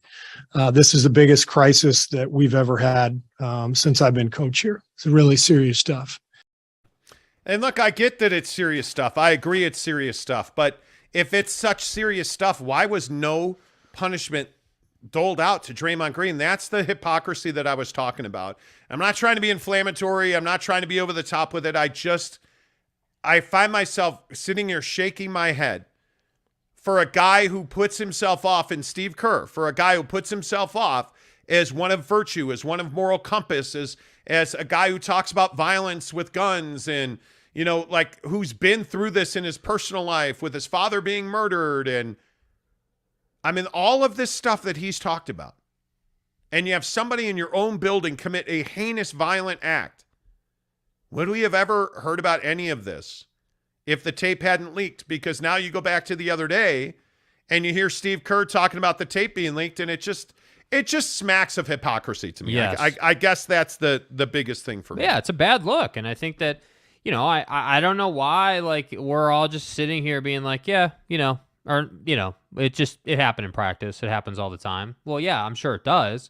But again, just like in the NFL, apparently in the NBA, if a video gets leaked, now you got to do something about it. Yep. And I'm not going to sit here and sugarcoat it. If the video hadn't gotten leaked, we wouldn't be sitting here. That's just the facts of the matter. But it did get leaked, and we are sitting here. I think the other thing that you have to talk about here on the Monty Show, presented by the Advocates, UtahAdvocates.com, I think the other thing you have to mention here is the Golden State Warriors are very good. The Golden State Warriors are very good. And I think that's why this is such a big deal. Yeah. Because they don't win the championship last year without Draymond Green. I don't think anybody questions that. They don't have the run that they've had without Draymond Green over the last, 10 years, let's say. The issue becomes how long of value and how much of a free pass does he get for that?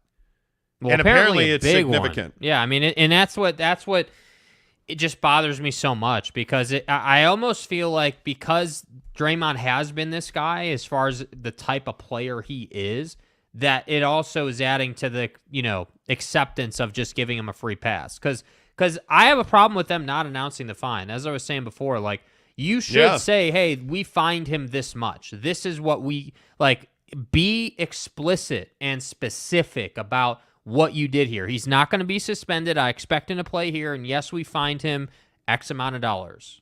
So you're running from how much you fined him, which tells me you didn't really fine him all that much. Yeah, I agree. Harris LaChance coming up in about 25 minutes as we talk BYU and Arkansas with Harris. But talking about Draymond Green now, and again, I think Jeremy's point is well taken. I could see this happening if this was the first time from Draymond, even though I totally disagree. But this isn't the first time. It's why the NBA is losing fans because of poo like this. Yeah. Yeah, I don't disagree, man. We'll see. I'm amazed by it. Alex Chacon, good morning, says KD might still be there if not for Draymond. Yeah, I don't know if I buy into that. That whole thing, I think Kevin Durant wanted to go and build his own thing to win a championship on his own. Mm-hmm. I think he heard the loud jeers of hey, you're a ring chaser. I'm Kevin Durant.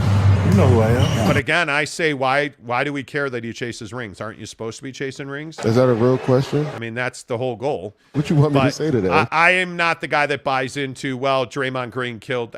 I just don't buy it. Yeah. I think it was a good break. He was injured. There was time. And I think they're going to win a championship in Brooklyn this year, so we'll see. Ruff's official, good morning. If a fan yells at a player, they get banned. But when a player assaults another player, nothing happens. Truth. For once, Ruff, I agree with you. For once. It's just, I can't believe they're not doing anything. Like, I just can't believe it. Yeah. And I can't believe that the NBA is not going to step in here and do something about it. And, I have to say, like, we criticize LeBron a lot for not saying anything. Where's Steph Curry, man? Where you at, bro? Where's Joe Lacob, the owner of the team? Where is Bob Myers, the general manager of the team? Like, these are the faces of that organization. Steve Kerr is lesser so. Bob Myers and Joe Lacob are well known, and they are guys that routinely talk until something like this happens, and then they don't. And I like, you made a huge decision. You need to sit up there and take questions. Quiet. And they won't or don't want to. I don't know. Like, it's just, I don't know, man. Yeah. I really, it just isn't. It's unacceptable, and it will change the way I look at the NBA if Adam Silver does nothing about this. Yeah, I don't know that I could have any more level of disappointment than I have about this. I can't. Yeah, I can't buy it. I can't believe it. I just can't. I cannot believe it. Tom Basilius says Jordan was notorious for being a bully at practice. Kerr played with Jordan. Maybe that plays into this. Yeah, I mean, Michael Jordan was notorious. In the face? I've never heard a story about Michael Jordan walking up to a teammate and punching him in the face. Like, Did and he I intimidate again, people? I grew up in Chicago. I covered that team. I never heard that. Now, was he physical with guys? Yes, he was. Did he ever punch a guy in the face? No, not that I'm aware of. Was he intimidating? Yes. Was he a bully? Absolutely. But I never heard him punching a guy. There are in the face. lines, and you don't cross lines. Yeah, Kay Nurin says star power and money make up for mistakes. Yeah, maybe.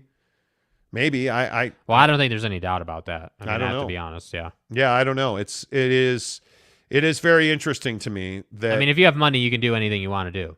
I mean, essentially, if we're being honest, like look at all the people with money who just do whatever the hell they want. Nothing happens. Yeah, I don't disagree with that. I mean, I think when you have money, you have decisions to make, and you make decisions that, impact your life, like going to barbecuepitstop.com to get Asado seasoning. Like, that's going to change your life, man. I'm going to do that. As you should. Barbecue Pit Stop, bbqpitstop.com, 5 Utah locations, Logan, Layton, Lehigh, St. George, and our good friends in Murray, which is where I shopped. I routinely shop Lehigh and Murray because of where I live in South Jordan. But I'm telling you, if you need a smoker, absolutely, there's no doubt about it. Barbecue Pit Stop, Traeger, Yoder, Big Green Egg, you name it. They've got the equipment you need. You need an apron, you need tongs, you need Tongs. Any tongs you need a wing rack to put on your smoker. Tongs they got so it. you can flip all your flats. Do you need? I'm just gonna go ahead. What I just Turn said. off your microphone there. My point is, we don't talk about flats or blue cheese on this show. Are you going to apologize? No. The point is, It is if I say it is. If you no, it's not, sir. If you need pellets, they've got them. If you need machines, they've got them. But the best part about Barbecue Pit Stop is the dudes. Like I know Steve and Lehigh personally. Clinton was a big part of our event. Clinton did a video on smoking turkey breast for Thanksgiving on their YouTube channel. Find it So at bbqpitstop.com. Order online, bbqpitstop.com. I am telling you now, if you want a game changer, get the Asado seasoning. Get the Asado seasoning, bbqpitstop.com.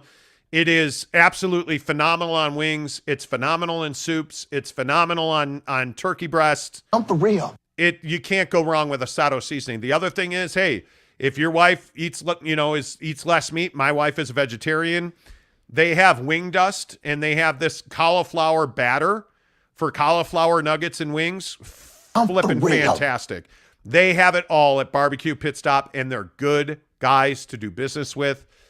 We have been to every barbecue pit stop in this state, and I'm telling you, yes, they're amazing dudes. Barbecue Pit Stop, bbqpitstop.com. Let's talk Utah Jazz basketball this morning on the show because I think it's pretty interesting that Jared Butler played a pretty significant role in the game last night, and I thought this is by far the best performance that I've seen out of Jared Butler. Jake, should the Jazz keep Jared Butler?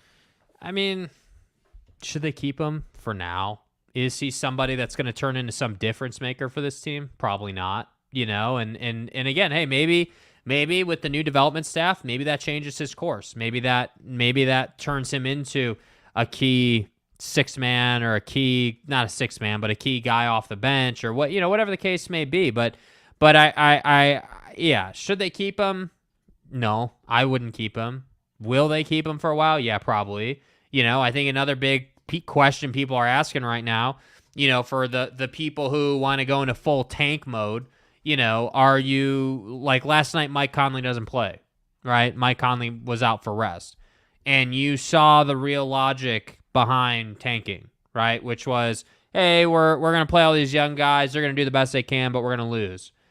So for all you people who wanted to tank, you probably really enjoyed last night. But I'm here to say that whether we're talking Jared Butler, Mike Conley, any of these guys, you have a plethora of picks. You should be. Yeah, you do. Do you not have a Pandora's chest of picks right now? Oh, you have got a flip load of picks. I mean, there's no doubt about a flip load of picks. A flip load, right. You got a shovel full. There's no doubt about that. Look, I think it's still head-scratching that Mike Conley's on this team. But don't forget, you're at 17 contracts right now. You need to cut 2. And that's why I bring up Jared Butler. I don't see any way it makes sense to keep him.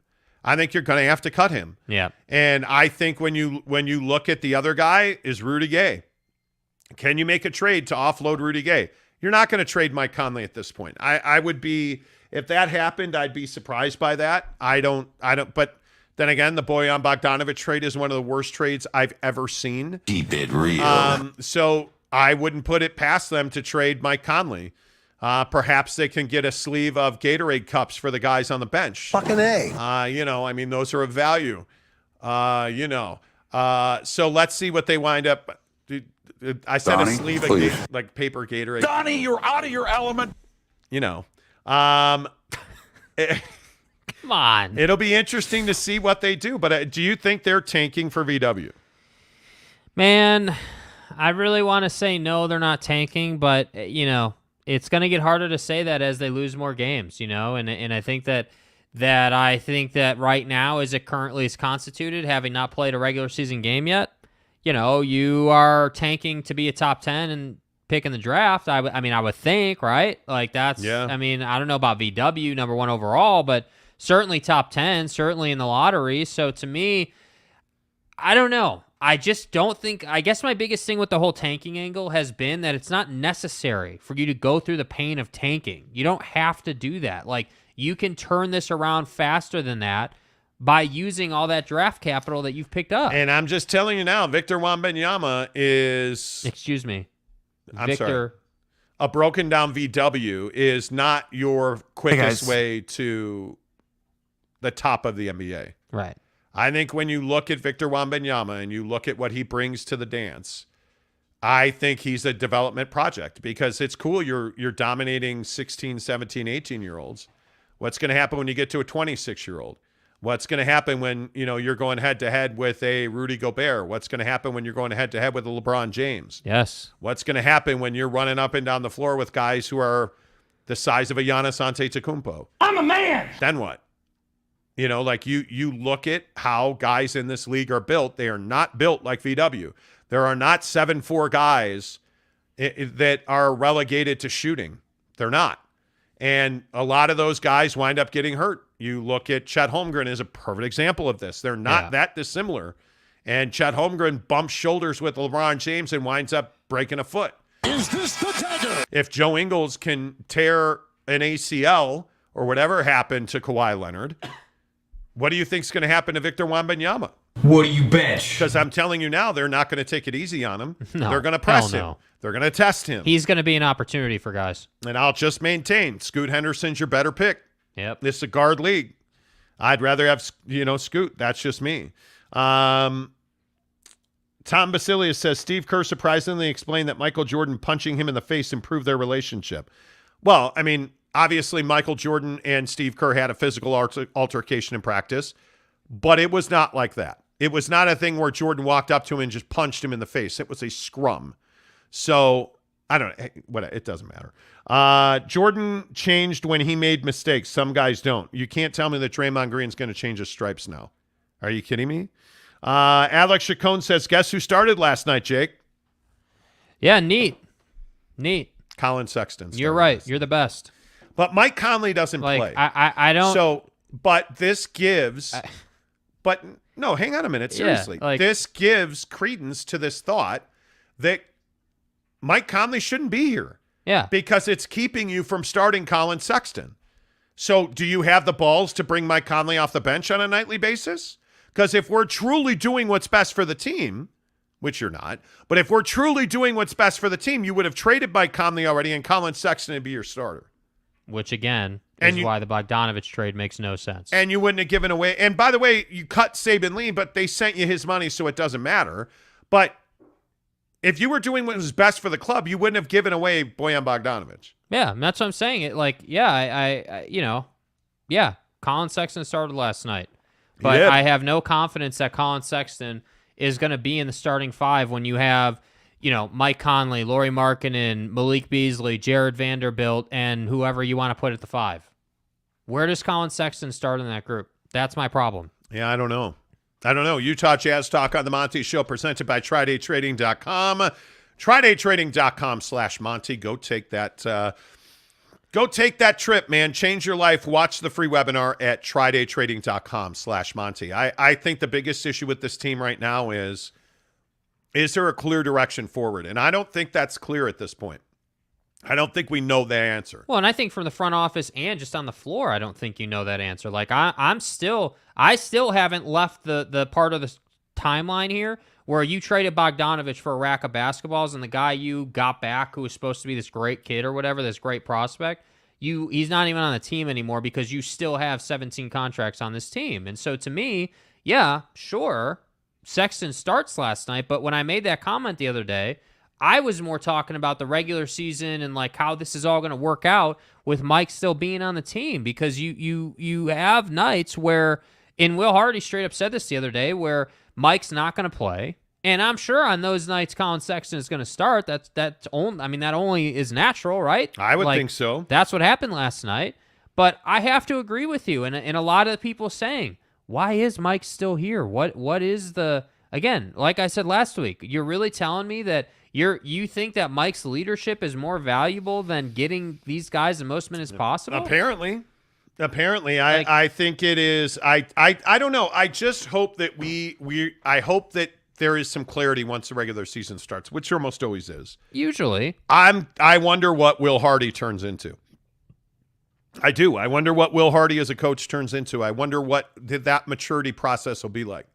And I think when you look at the guys on this roster who should be a priority, There is no question in my mind that it's Vanderbilt, Kessler, Jerry Butler. I would cut Jerry Butler. Yeah. That or I would have him in the G League for the year. There's nothing gained by playing him at the NBA level, in my opinion. That's as well as I've seen him play, and he still shot terribly. I think it was 4 or 12. I mean, Alex Chacon in the comments feels pretty strongly that Colin Sexton's going to start, and they're going to bring Mike Conley off the bench. Well, I mean, you can feel that way, but until it happens, I don't know. That doesn't make a lot of sense. You're going to pay Mike Conley $20 million to come off the bench? And what does that do to his trade value? I mean, financially, does that make a lot of sense? I don't happen to put so much credence into who starts when, where. Like, you paid him $21 million. He should not be here. He should not be here. It is a mistake to have Mike Conley on the roster at this juncture of the season. Yeah. And this Laker conversation, by the way, I would just point out to you, confirmed, and I keep receipts, absolutely. There is no doubt in my mind that they had a deal with the Lakers done. And the Lakers pulled out of that. And 3 people confirmed it this week. All the national guys picked up on that story and confirmed it this week. You should have traded Mike Conley. Yeah, man. You should have traded him. Should we be concerned? The Lakers went and got Dennis Schroeder. You're telling me they wouldn't rather have a 50% three-point shooter in Mike Conley over Dennis Schroeder? That's a little surprising to me. And I find myself in this place where I wonder what the true direction of this team is. And I wonder, hey, look, if we know this roster the way I think we know this roster, my guess is that there's a trade coming. Yeah. You're going to probably cut a couple of guys, and you are going to wind up trading one of your veterans because it does not make sense. I don't think they will trade Jordan Clarkson. My guess is you're going to trade Mike Conley before the season starts. There's usually 3-4 deals between the end of preseason and the regular season. And we'll see. I hope that happens. Harris LaChance coming up in 10 minutes on the show. Wasn't Vanderbilt holding up a deal with the Lakers? I don't believe that he was. They're not going to trade Vanderbilt. Why would you acquire him and trade him? I don't know why you would do that. No Alex Chacon. Mike Conley cannot lead from the bench. He cannot. Jeremy Bolton says maybe Mike still wants to be here. Well, it's not up to him, but yeah, his family lives here. His kids are in school. He says that he loves the quality of life here, but what does that matter? Yeah. I mean, again, if you're running your organization that way, I mean, what are you really running your organization? Like, I just, that doesn't matter. Yeah, it's very interesting to me. Yeah, that's why I'm saying, like, it doesn't. God, and ESPN is still playing the Draymond video. Well, I mean, they should. Dude. I mean, he flipping attacked the guy, dude. This is what I don't understand. If you watch Draymond walk up to Jordan Poole, watch how he Superman punches him. That's what I can't get over. Like, and we haven't intentionally not played that video. Yeah. We have intentionally not played the Draymond Green video, but it's frustrating to watch that video. Yeah. I mean, I'm just telling you again. Draymond Green had 0 punishment leveled for that incident. Yeah, it's a pretty gnarly incident. It is not a scrum of people. It is 1v1, and he launched himself into Jordan Poole with his legs and punched him in the flipping face. Yeah. And there's no punishment. And it's somehow, some way. It's hard to watch it. We have a 9,000-inch TV in the background, and it's hard to watch that punch happen. And I'll drop that motherfucker. It's hard to watch that punch happen. Yes. So, anyway, hey, quick update on the show for you, by the way. We should be in our new Maverick Center studios. Yes. Thanks to our friends at Wayman Brothers Construction. 801-654-1028. The studio's done being built. We're waiting for some wall graphics and internet to get squared away, but we should be in that studio hopefully a week from today. Hopefully, we'll see. By the way, please, if you have not, go find the Utah Grizzlies on YouTube and hit subscribe. And Saturday, by the way, a lot of people have been asking me for Grizzlies tickets. Saturday, the Grizzlies play the Idaho Steelheads in Ogden. And at the Weber County Ice Sheet, it's going to be a great time. It's only $15. You get 2 games for that. The Mustangs will play at 3, and then the Grizzlies play at 7:10. Tyson Whiting and I will be on the call for that game Saturday night on the Utah Grizzlies YouTube channel. So that's where we're going to broadcast games this year. Jake is going to be there as well. So coming out and see us Saturday night in Ogden for Utah Grizzlies hockey. No, Jeremy Bolton, we will not sign your Caruso jersey. Jeremy keeps obsessively asking us to sign his Alex Caruso jersey. We will not do that. Obviously not. We would never desecrate such an article of awesomeness in such a way. Right. But anyway, the point is, come see us Saturday night in Ogden. 7:10 face-off, Grizzlies and Steelheads to close out the preseason. Super excited to be around the club. Super excited to be doing our show at the Maverick Center every day. Super excited to be partnered with Wayman Brothers Construction on the construction of that studio. And I just say again, if you need a basement finished, if you need a kitchen, a bathroom, if you're building a rental space above your garage, which I know a lot of people like to do, call Wayman Brothers Construction, man. They can do it all. They did a fabulous job. They communicate. They're really good. Their finished product is without question. Yes. The fact that Alma and the guys at Wayman Brothers Construction, they're a family business. I would just encourage you to do business with local business owners, whether that's Alma and the guys at Wayman Brothers, Quick Quack, Papa Murphy's, Tri-Day Trading, all of our partners at Barbecue Pit Stop. Do business with local guys like Alma, Wayman, and the guys at Wayman Brothers Construction because they're good people to work with. They take care of you. Their invoices are always right. That's the other thing. When you're paying a contractor, the worst thing in the world is, oh, wait a minute, why is this $500 more than it was supposed to be? Right. I've never had that problem with Wayman Brothers. They've done work at my house. They're always on time. Like, I just love those guys. They're great to do business with at Wayman Brothers Construction. So, yeah, we're going to be doing a lot of business with the Grizzlies this year. Please subscribe to their YouTube channel after you hit the thumbs up button on our channel right here. Right here. Hey, y'all. Right here. Make sure that you go and find the Utah Grizzlies. Do us a favor. Subscribe to their YouTube channel.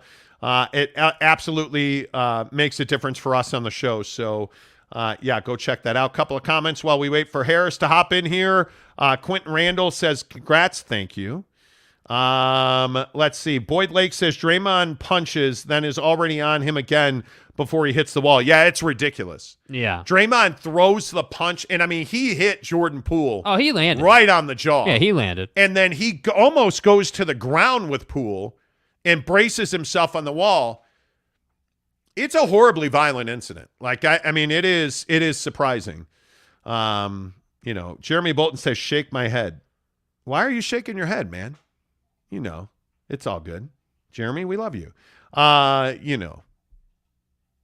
Draymond, Jacob Lambo says Draymond to MMA. Seriously, though. That would be amazing. Alex Chacon says moving up in the world. Congrats, guys. Are we moving up in the world, Jake? Are we kind of a big deal? Or I mean, we're kind of a big deal on this show. Yeah. I mean, we're trying. We are trying. We know some people, We'll see. Harris LaChance joins us every week. Oh, come on. See, but then Harris does stuff like, listen, he shows up on the show, which is fine.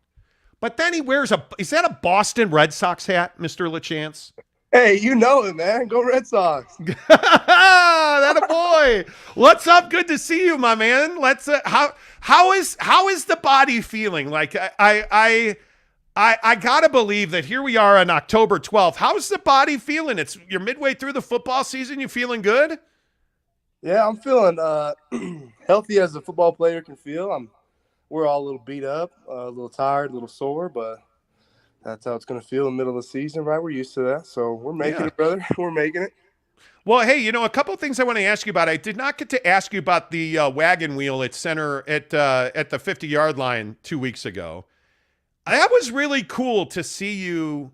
I don't know, what were you doing mentally there? Like it was interesting to see you standing there, and I've seen the video and I've seen all the pictures.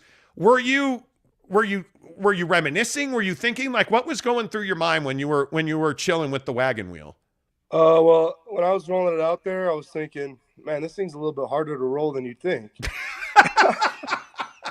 That's amazing. Then I set it up on this little little stand, and I was just thinking, honestly, I was just kind of tired, and don't tell anybody this, but I just didn't want to go around the whole stadium because we do the whole stadium thing and high five everybody. I just didn't want to do that. I was so tired, so that's why I was there alone. And so that's what happened, and I just sat there, and it was awesome, man. It was great to have that wagon wheel back, and they, we aren't going to play them for a long while, so it was good to keep that wagon wheel here. Do you find yourself at all reminiscing about your career? I mean, you're obviously you're playing in some big games. I mean, you're playing in some big moments. This is such an important time, but for you personally, you as an individual, and I know you hate when I ask you questions about being an individual, but as an individual, do you find yourself reminiscing? Do you find yourself soaking things in now as you're in the twilight of your time at BYU? Yeah, I try not to, for the most part, because, yeah, I mean, it's been a long road, and I love it so much. But at the same time, you're right, man. Like, it is the middle of my senior season, and sometimes I do think, and I'm grateful, and I think, man, I'm never gonna get these times back. You know what I mean? And that really hits me deep, man. It really does. Yeah, I would imagine so. So visit with Harris LaChance on the Monty Show. I just think, you've done so much, dude. Like, I mean, you've had such a good football career, your football life. I mean, from my perspective, what do I know? I just talk to you once a week. It's not like I know you, but it seems like, you've had a really good career, whether that be high school, at BYU. I mean, you've really accomplished some things, man. Like, are you proud of that? Are you prideful about your football career? I'm grateful. I've been very blessed. I've been very fortunate to have a lot of things go my way, and I'm still trying to do the best I can and go as far as I can. Yeah. So yeah, like, you can reminisce, but there's the way I see it. Also, there's a lot more to get done. Yes. I'm not finished, so that's how I feel. But you're right. Sometimes I think, man, I'm very blessed, man. I very am.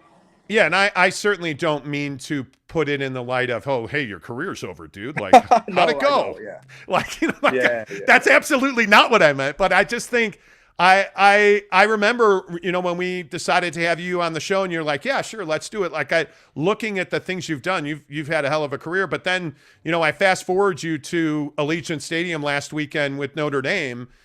There's been an odd amount of emotion around this team in the fan base this year, and fans are fans, whatever. But how are you guys as a team? Like, how do you feel like your unity? How do you feel like your brotherhood? How do you feel like the love and football thing is going for you guys as a football team right now? Yeah, well, win or lose, we stand by each other and we support each other. We're constantly trying to get better, and we're also taking accountability and being hard on each other, trying to get better. But at the same time, you're right. Like, we stand by each other and we love each other. And it's true. And, the guys I've played with for 3-4 years. So I know them like they're like my brothers. You know what I mean? And that's what keeps us going. No matter what, I know that I'm going to put it all on the line for these guys. And they are going to do the same thing for me. Yeah, that's huge. And I think when you face the adversity that you guys have faced at times, I mean, the injuries are mounting. And one of the questions that I would ask you is, how is the accountability piece, with your coaches, with your teammates? Because it seems like, we hear a lot from Kalani. I've watched a lot of Kalani Sitake in my life. I've covered that guy for over a decade. I don't know that I've ever seen him as emotional as he was post-game and then Monday at his press conference. It's really interesting to me to watch him speak. He seems quite, maybe frustrated is not the right word, Harris, but he seems like he is in his feelings about the way this football team has performed. So how is the accountability piece for you guys? I mean, I can only really speak for the O-line room because that's where I'm at 99% of the day. But with us, I mean, like I said, we're constantly trying to get better and tighten things up. And I feel like we've done that for the most part. Yeah. I feel like we can continue to do that. Other things we understand are out of our control, and we can just in different position rooms. We know that they're going to handle it the best they can and do those things. And we're going to handle it the best we can. And that's the goal, is do that and come together and play better to win those big games. And Harris, I think one of the things that I've really noticed is it feels like the right side of the line, which you may know a thing or two about. You and Kingsley, it seems like you guys have built some chemistry there. And the hard part for me is you guys, obviously you have this rotation going on. And I just feel like Chris, you look at the way Chris is running right now, Christopher Brooks, he is running well behind you. Like I pay attention to the way you play in the job that you're doing. I feel like when he runs to the right, he can be confident in the turn. He can be confident in the alley to be there. How have you guys graded out? How have you specifically graded out in that Notre Dame game? Because I feel like you had some really solid moments in that game. Oh no, yeah, we've been grading out pretty well actually, but like we said, I mean, there's been a little bit of rotation between me and Joe. Sometimes in other positions like tackle and stuff, and we're just trying to get the right fit. And like we said at the beginning of the season, there's more than 5 guys that could play on this line, and that's true. We've got a lot of great guys in this room, and I think we're still trying to progress through that and see who can play. Maybe try Joe at center and things like that. So we're working through it, and I think it's been pretty good, man. Playing O-line is a five guy job. So you got to be in it for the team, be in it for the line. Yeah. Well, you guys need to be an amoeba. You need to move as one. You know what I'm saying? Like, the other thing that I think is fabulous, dude, is I really give you a lot of credit. This switch inside, I don't believe that it's an easy move to make. I've seen it probably successfully maybe 3 times in my life, and it's always been in the NFL. But I think your athleticism, your ability to move to the second level, and we've talked about the throwbacks and your soul snatching of guys at the goal line. I think the way that you have used your athleticism to make that transition, have you been happy with the way you've performed? Have you liked what you've seen on tape since you moved to guard? Yeah, I have for the most part. I think there's things that I can definitely improve on, maybe taking a little bit better angles when I go up to the second level. Staying on blocks maybe a little bit longer. It's harder at guard when they're lined up more tight to you. And anyway, things like little nuances like that, I'm still trying to work on and improve on. And it's different at guard, and it takes a little time. Yeah. You know what I mean? And I have only played guard for like 2 months or something like that. So it's like, but I'm working on it, and I know no matter what that I'm going to get better and keep progressing. Yeah, I think your run blocking's been really solid. Again, I'm not a coach. What do I know? But I think I thought some of the better moments in the run game was certainly onto the right side there. And I mean, routinely you were turning your guy consistently, which I think is a big part. That, and I really have been impressed with the way you've gotten to the second level and found that guy at the second level. Because I think it's easy to get to that second level without finding your intended target or without making a productive play at that second level. How challenging is that for you now being inside to get to that second level and then make a play there? I mean, we do it all day long, every day. So it's kind of become second nature, especially in the game. Because like I said, I mean, that's our whole offense really is getting the double, getting the combo, and then going up to the ID or one pass or one minus. And so that's how it is. I appreciate you though, Monty. I appreciate you talking me up, man. You're a beast, man. Well, hey, you know what, man? You're on the show and all that stuff. We tried. I probably do watch way too much of the right side of the line. I'm sure that they play. I'm sure there's a left guard and a left tackle there at some point. But I watch you and Kingsley more than I watch anything in that game now. Thanks for that. But let's talk about Arkansas, because obviously this is a big game for you guys. I mean, in the parlance of, hey, you really want to get this win. You really want to feel good, going forward, because I think a lot of people also look up at your schedule and like, oh, the season ends at Arkansas. Well, I got news for you. Liberty plays football too, right? Yeah. So I think you guys really, how important is it to build momentum in this Arkansas game going forward? Oh, I think it's huge. And I think that especially the vibes around here is like, this is a huge game for us, and we want to win this one just as much as anywhere else. I mean, maybe some people are thinking this or that, but it doesn't matter what they think. It matters what we think. And this is the freaking game for us. Yeah. So let's go. Let's beat these guys. And it's in our hometown too, man. It's sold out. Let's show out here. You know what I mean? Let's kick some butt and take some names. So that's what I'm excited for. By the way, you guys had a pretty good turnout in Las Vegas, but what is the difference playing in front of the Rock? What is the difference playing in Provo? What is the difference playing at Lavelle Edwards Stadium? How much a home field advantage do you think you guys have? Oh, man, especially the last couple of years, the Rock has been huge. I mean, they get so loud these days, man. It's crazy. And you can look at the stats. I mean, there's like the opposing team's offense will have like double-digit penalties. I mean, it's crazy, man. It's awesome. It's huge. Yeah, and so when you look at Arkansas defensively, what do they do? Are you expecting more of that, twist stunt move? Or what are you looking for in Arkansas? No, so they actually play pretty straight up here. Some games we've seen them play a lot of even front, mostly all even front, and other games they played a lot of mostly odd front. But a lot of stunts and blitzes we don't see too much of. They're pretty big, athletic guys, so I don't think that they have to do a lot of those things that maybe another team would, so to speak, up front, because they have some good guys. So so far they've been playing.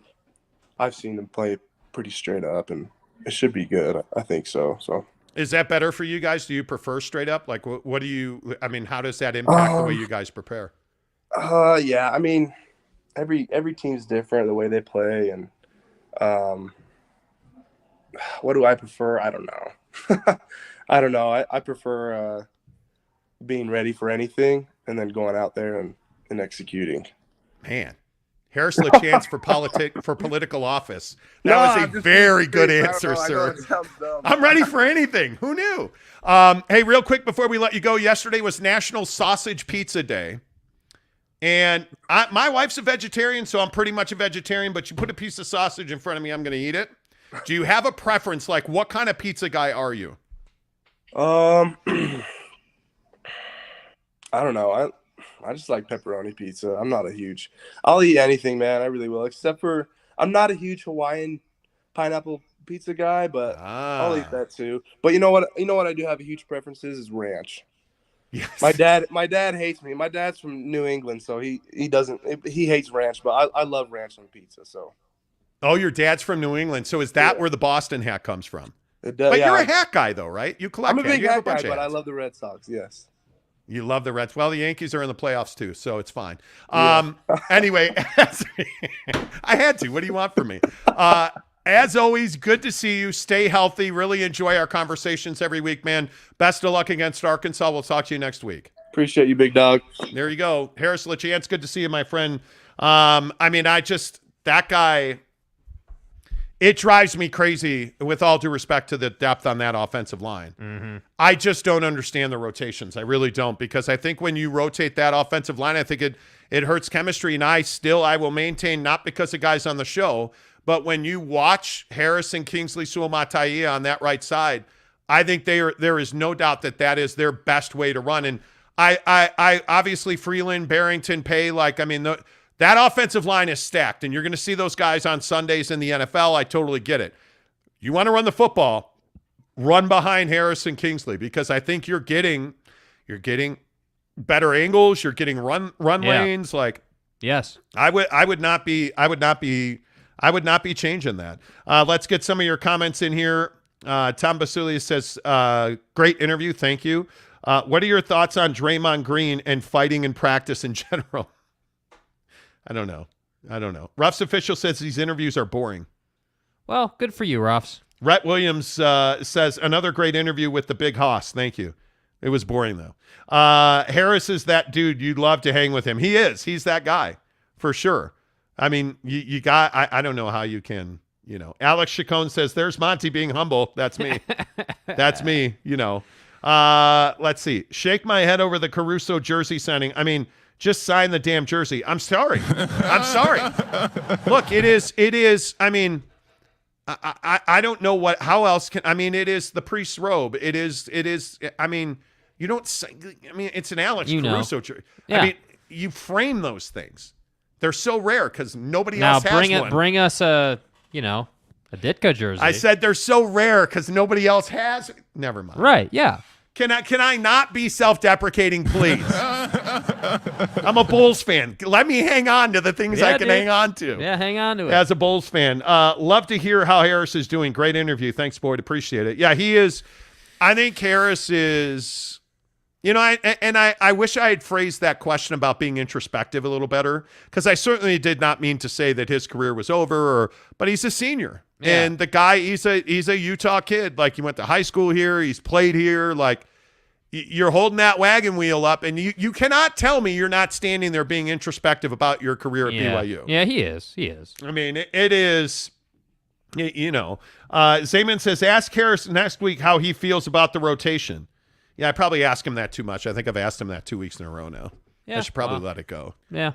Because he says the same thing every week. Oh, we just have so much talent, and I get it. And that's why I said Harris LaChance for mayor. He does well, dude. Harris LaChance for mayor. Like, he does well. He is, and I'll say this about BYU. They media train their guys. Yeah. They work with their guys. I mean, even when we were talking to Maximus last week, Max Tooley, he gave very diplomatic, measured answers. Yeah. So, I mean, I give the guy a lot of credit. Yeah. I do. Hey, make sure you give us a thumbs up. If you're one of the 84 people watching this show today, please give us a thumbs up. It really helps the channel grow. But yeah, so don't forget, we'll be off on Friday. Tomorrow's all of a sudden a big show, because tomorrow will be Football Thursday. Yeah. Right? We have my hour and the Chicago Bears will lose tomorrow night on Thursday Night in Football. In their color rush uniform. Prime Video and stuff. Yeah, with bad audio. We'll have locks on Utah and USC. We will have a lock on BYU and Arkansas tomorrow night, Saturday afternoon. USC Utah on Saturday nights. Yeah. Make sure you come and see us in Ogden Saturday night at 7 for Utah Grizzlies hockey at the Weber County Ice Sheet. Until tomorrow, Jacob, make sure that you tell the fine people that the Monty Show is presented by the Advocates, UtahAdvocates.com. Say goodbye, Jake. Goodbye, Jake.